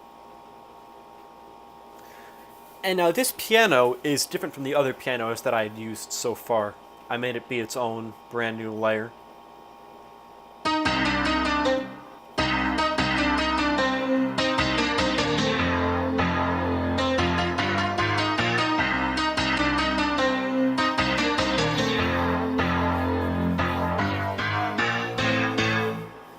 A very weird, very funky sound, almost like a honky-tonk kind of. I used Fat FX, which is what gives it that, like, that really funky sort of sound to it. Like a little, like, washed out a little, and, like, you can hear, like, each note change, that sort of, like, washed out quality to it, like. There's a real punch to it. And this directional mix, basically what that lets me do is indicate which frequencies of the mix I want to be panned and where. So the low end, I made it be more panned to the left, and the high end I made it be panned more to the right, and that allows me to determine, I think, how much of the high end and how much of the low end is affected. And that was really interesting to play around with, because I didn't really know there was a thing I could do in Logic, but I ended up experimenting with it a little bit, and I think it paid off.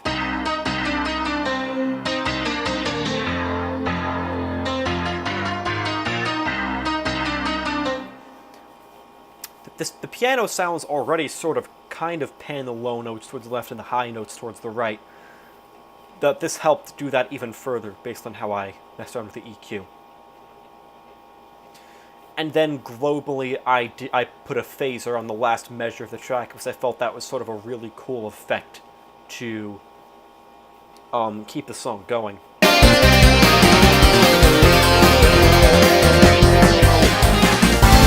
hold on, I meant to show that.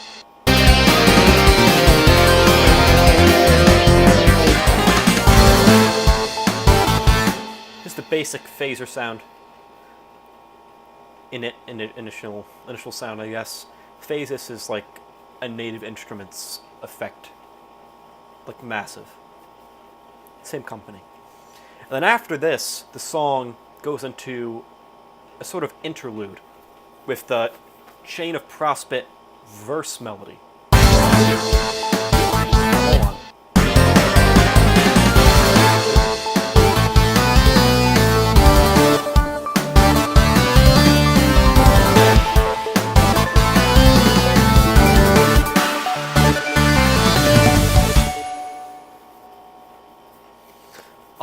That noise sweep comes back. I use that last there, and I think I don't use it again. Nice. I think I use some other noise sweeps later on.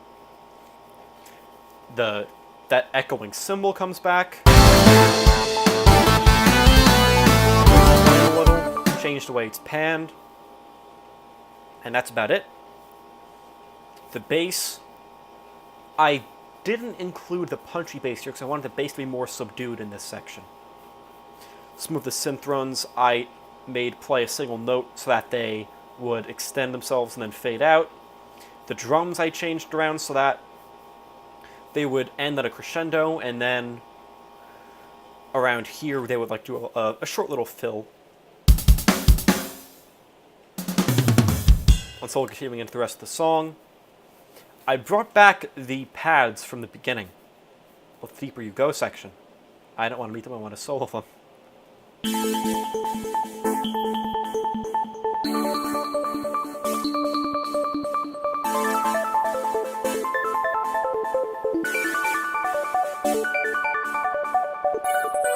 And I edited the volume on the arpeggio a lot so that it wasn't as loud as it was before when it was more, quiet, a little more natural for this part of the song.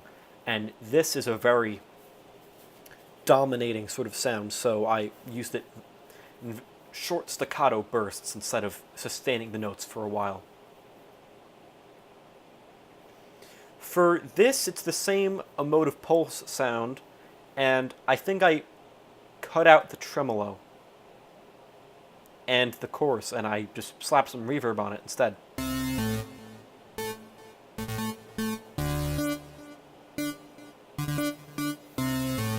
I could have just removed the tremolo in the chorus and added some chroma and automated the change in wet to dry, but I just used different channels. I didn't really want to deal with doing that, like I mentioned earlier. I brought the claps back, and then there's a lot of new sounds introduced here to play that Chain of Prospect verse, really.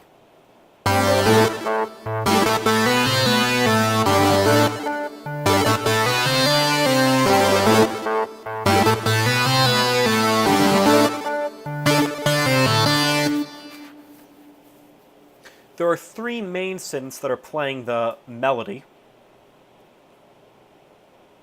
Short, plucky synth.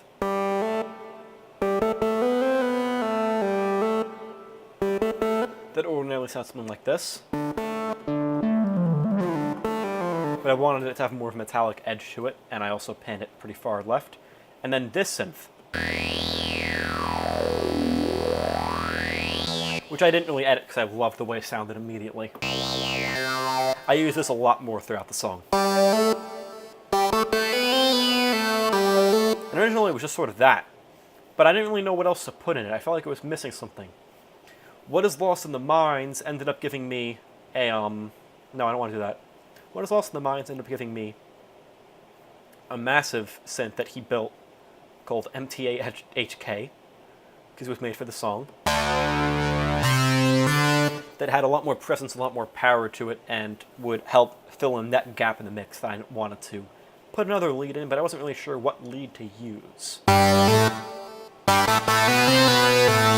transposed it an octave down compared to the other two synths, and that gave the melody a lot more weight, and I knew then I had found the sound I was looking for. Or he had given it to me.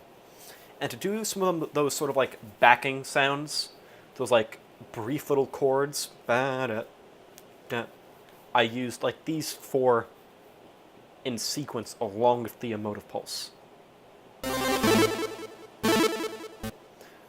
That's a very fast-paced arpeggio. Ordinarily, the chiptune lead in Alchemy can only hold 1 note at a time. If you only on 5 notes right now. And that didn't really, for an arpeggio, that'd make it sound a little weird, but for a chord trigger, I made it so that holding down 1 note holds down a bunch of notes. And then if I do an arpeggio like this, well, I'm holding down 1 note, but it's like I'm holding down 3.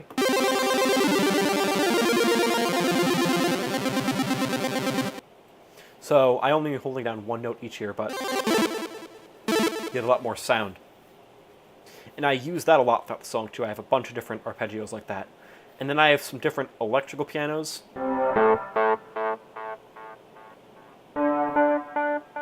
One that's very wet, and another that's very dry and has a lot of echo to it.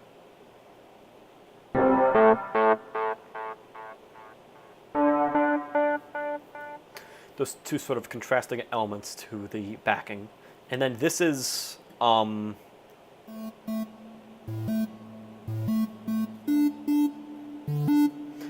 of soft-spoken kind of lead. I picked a lot of these just from Logic's presets, just so that I could use them sort of quickly. Didn't edit them a whole bunch. And I put them all under one subchannel and called it Chain of Prospect Backing, and had it slowly fade in. Because when going from the phaser section to here, there was a really weird gap in the volume that got really loud and then quiet again. And I felt like it was because of this backing, so I lowered the volume on it so that it would only become louder again once the once it really started. So that's why I did that. It didn't help a whole lot, but it did help mitigate it a little bit. So I'm glad I did it at least.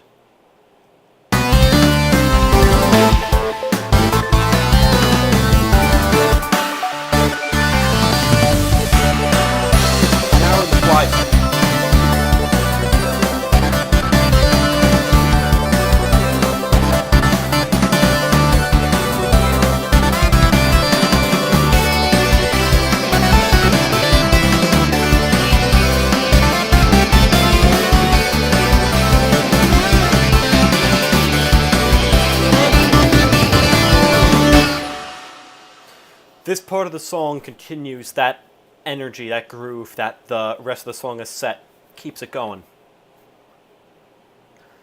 I changed the claps. Oh, and there is a downing boom here. I changed the tremolo on them.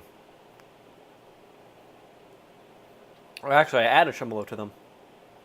Before there was none. Now there's a lot of depth to the tremolo. And set it to the rate of 1/2.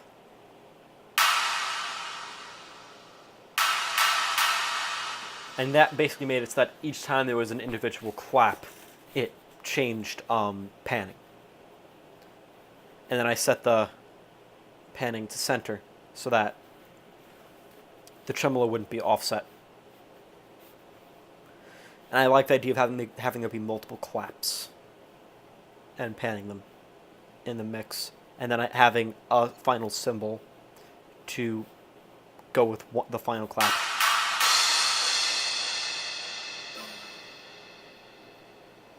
The bass line basically plays the main bass to Fly.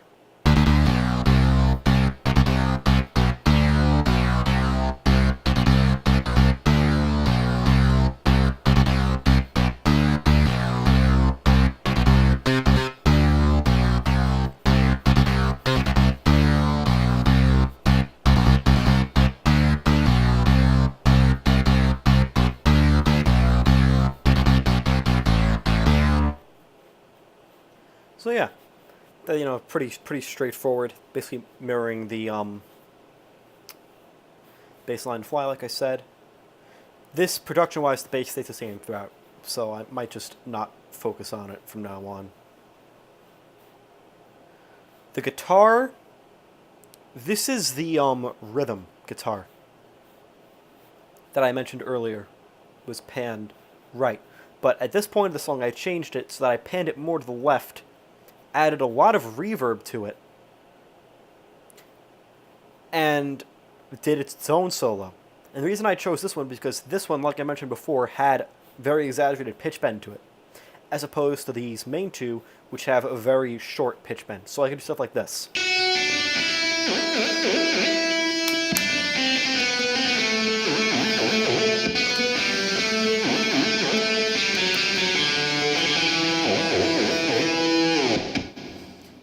I like playing around with guitar solos a lot.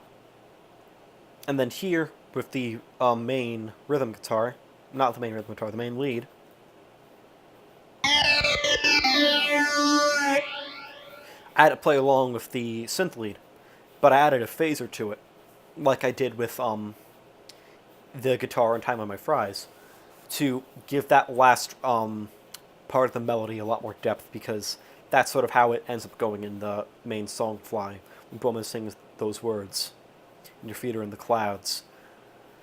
There's some pretty cool effects going on with his voice there and general instrumentation, and I wanted to capture that.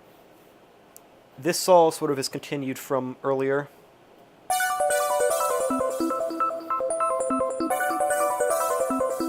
Very sparse.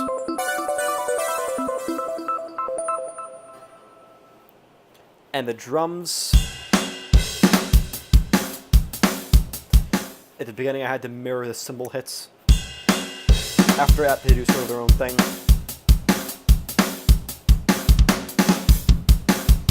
And they continue with that hi-hat pattern, but then afterwards they switch things up.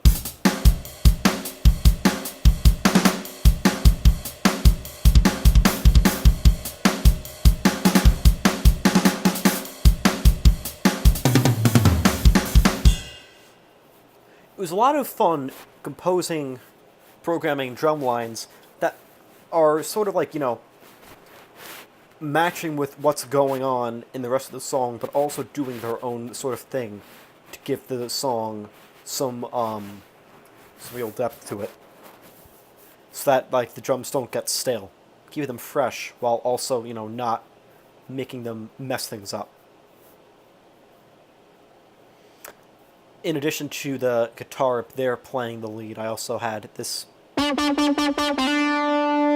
which is the same lead from beta version.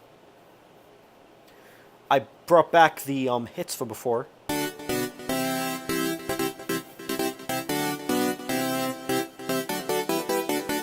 Which is basically mirroring a part of the song that comes in later. Not mirroring, foreshadowing. I brought back the arpeggiated, percussive square.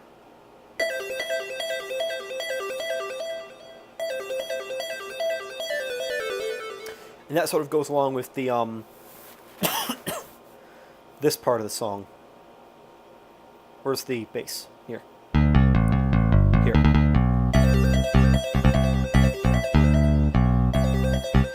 Cuts out whenever there's that da-na-na kind of thing, and then afterwards does its own thing, really. The main lead from the Chain of Prospect part plays the Fly lead. Figuring out how to render this part in the song was very tricky, because Bowman, his delivery, he actually kind of screams this part in the actual song. or at least the part of the song that I quoted, which is way towards the end.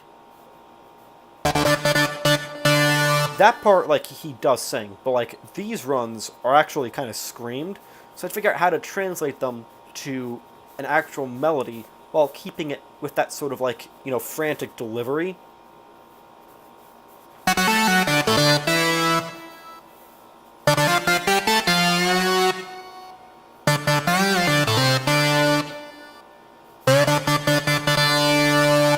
Use a lot of pitch bend there, too.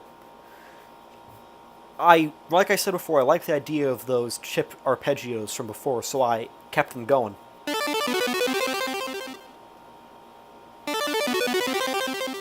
Automated the volume extensively so that they could fade out. It's basically the same sound as before, where you got it right here.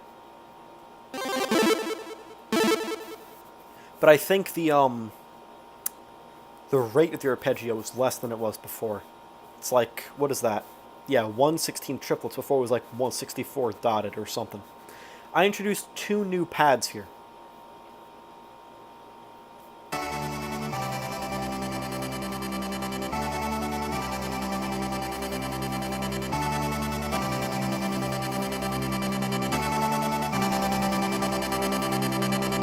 Give this part some atmosphere. Which I was really worried about including these because I felt like they were mudding the mix up a lot, so I was very careful to use them in ways that wouldn't do that. The light harmonics are that sort of like twinkly sound. So they didn't muddy things up, I cut the low end. Otherwise, this would have a lot more bass to it.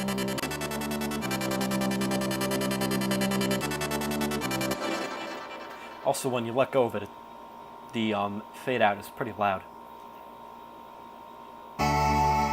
This is more of a straightforward pan that I put a lot of tremolo on so that it could, you know, go left and right, sort of like sway to the beat, as a lot of the other pans in the song do. But not this one, not the light harmonics. So after this, the song sort of jams out to fly a little bit.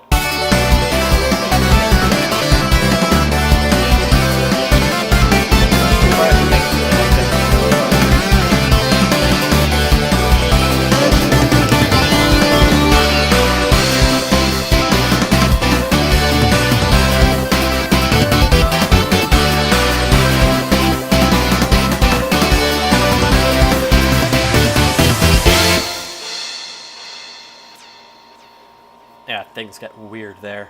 So this is like a part where the song gets really fast-paced, pulls out all the stops. Oh, whoops. Did I even talk about this? I don't think I did.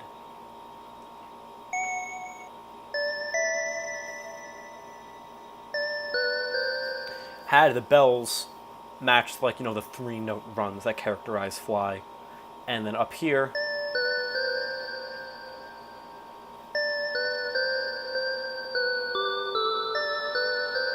had them, you know, play along with their own sort of melody. Bring back the claps. All the guitars come back. The rhythm guitar goes back to its original orientation, and then the second lead comes in and they play off each other. And then all the instruments really play that main rhythm. It's like da na na da da na da da da na na da da na da da da da da. Like the bass and the guitar, they all do that.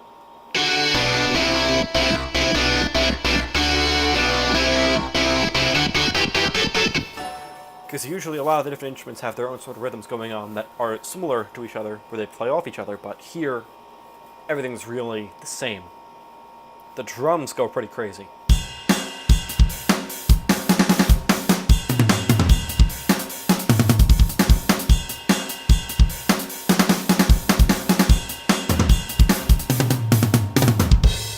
A lot of that I have to do by dragging stuff. I can't play that fast. This synth also does that same rhythm.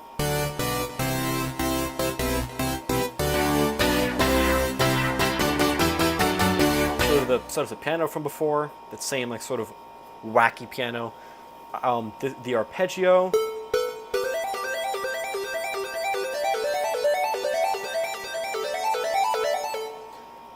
Hold on. No. I thought so. I cut out the echo almost entirely from this part because I felt like it was interfering with the way that those arpeggios were meant to be heard. Because otherwise it sounded really weird and like messed everything up. The chiptune continues. The rain cloud pad I had also go along with the I also had that go along with the main rhythm instead of sustaining those chords. And here's where I introduce the new noise filter, because the one that I have before, it whooshes in, but then it evaporates. This one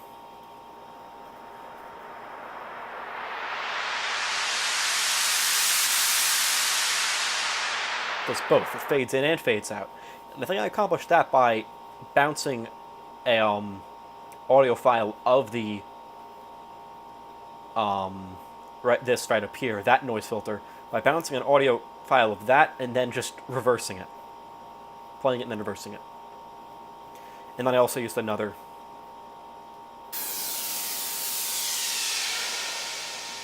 noise sweep to signal the change in the song. So this is really how Fly ends. It does that jam and then ends on that final note.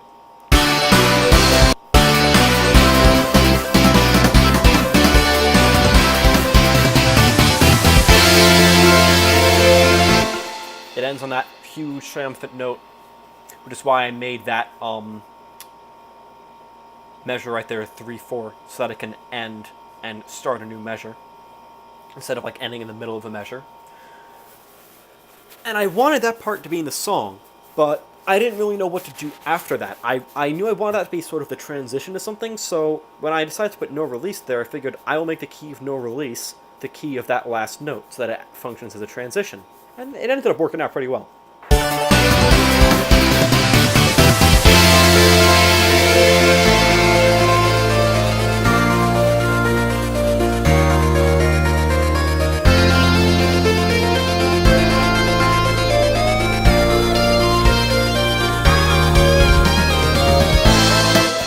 Like I said, this part of the song is a lot slower, a lot more relaxing.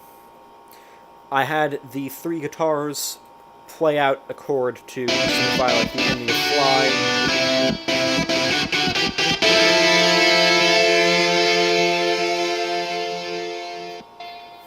The way that they end, the way that they start, is basically the ending chord of Fly, but it ends up changing into a more traditional F chord, so that it doesn't clash with the no release section.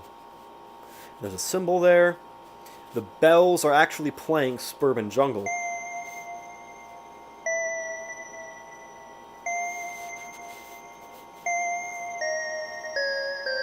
Yes, that was intentional. Very sneaky. I'm a very clever boy. And here I do another sort of makeshift guitar solo with that pan lead, which is also very similar to one that popped up in no release. These pads I extend out, bring them back.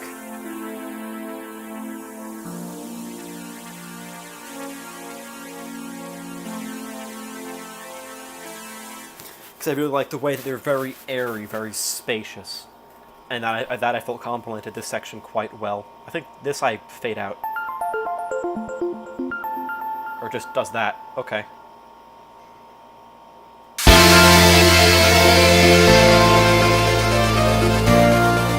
And then keep that going. The drums are very sparse at this part. They end up getting a little more complex later on. And the bass also is very simplistic here. I just sort of let these notes hold and like linger and sustain for a while. The pulse ends up being sort of quick stab before. It's becoming more of a pad here. I introduce where'd it go? Come on.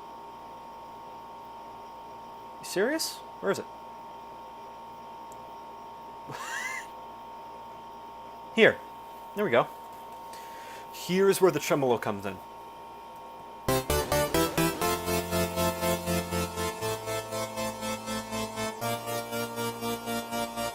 Lower the volume so that it blends in more of the background, and it becomes a lot more of a pan. The tremolo gives it more of a really interesting vibe when it's sustained.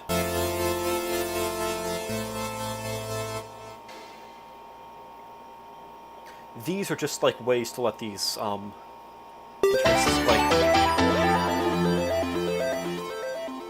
fade out instead of just cutting abruptly. Same here, I think. This is an arpeggio. Yeah.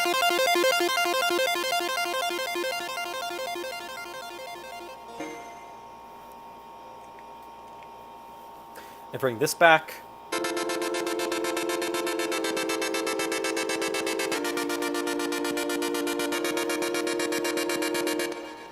But I don't have any notes in the low end, because I feel like putting notes in the low end is what caused it to be very loud when it faded out before, so it only is really in the high end there. And this is the main melody.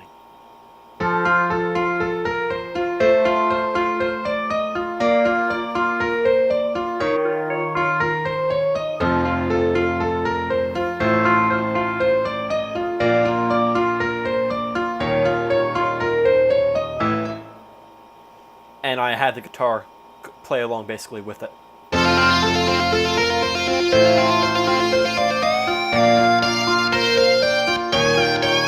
So yeah.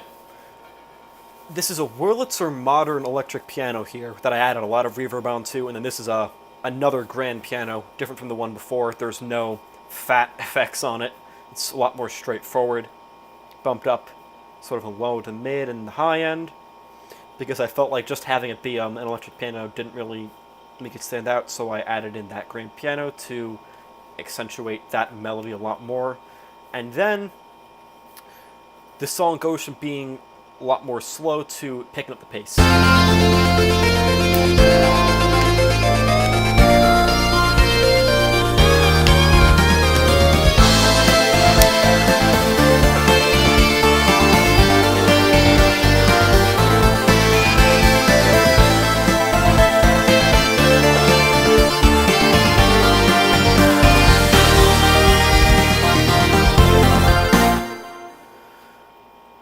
Alright. This part was weird to make because in the original version I accidentally wrote it in the wrong key. I made it start out in C minor instead of A minor. It goes from F major to A minor, just like how in the actual song it goes from G major to B minor. But I made it go from like 2. Which is weird. It's not supposed to go. The bells become an arpeggio kind of thing.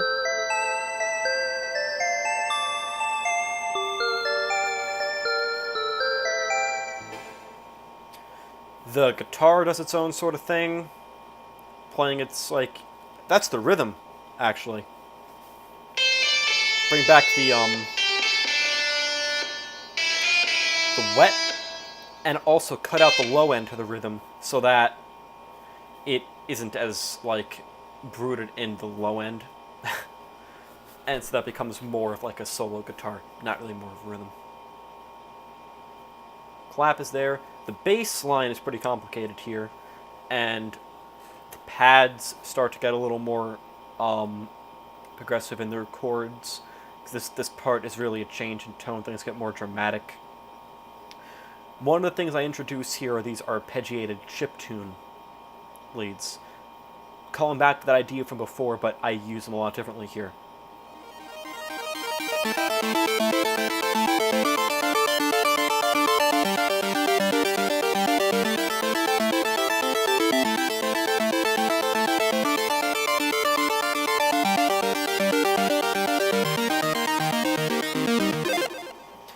I changed them both to 1/16.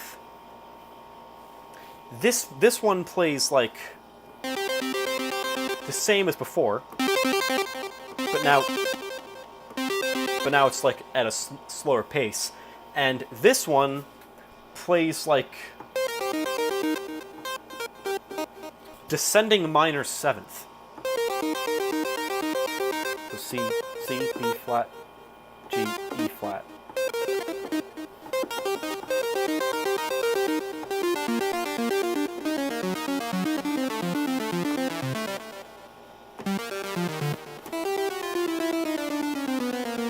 Just playing a bunch of notes together.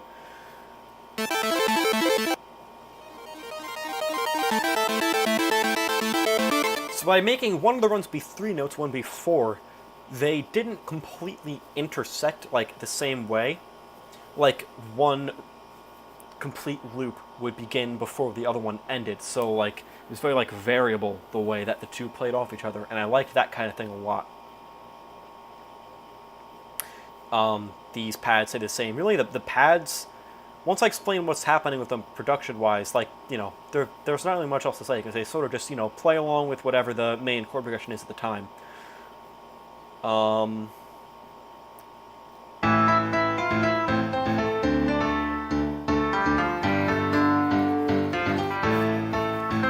that's a mistake.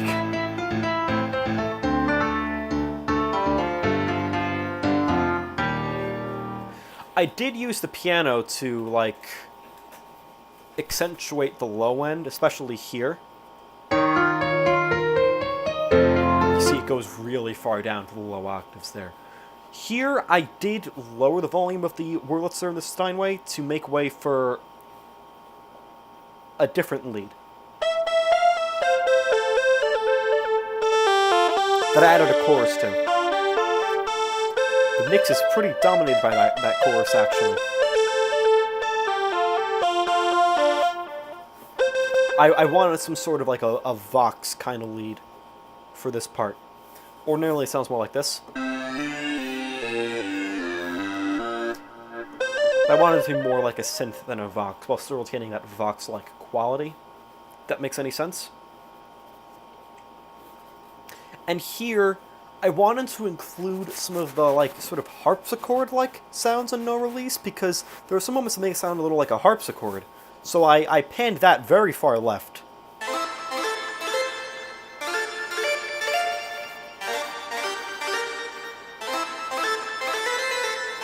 And paired it with both, like, a sawtooth lead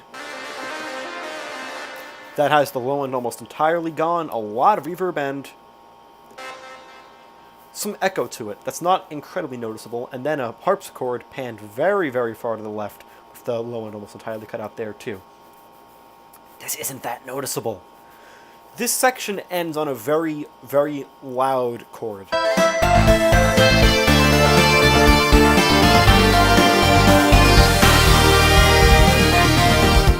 A lot of the pads hold down and sustain the chord, adding a bunch of notes to it. The guitar pitch bends on it in a very Bowman-esque way.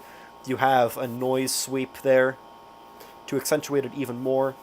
I like introducing noise filters, cymbals, claps to give those really loud, dramatic moments a lot more impact than they would otherwise have. Like, how many notes is that there? You see that? It's a lot. Just going from 3 or 4 to, like, it's like 8 or 9. That, I don't think I played. I might have added some notes to that, like, in the piano roll.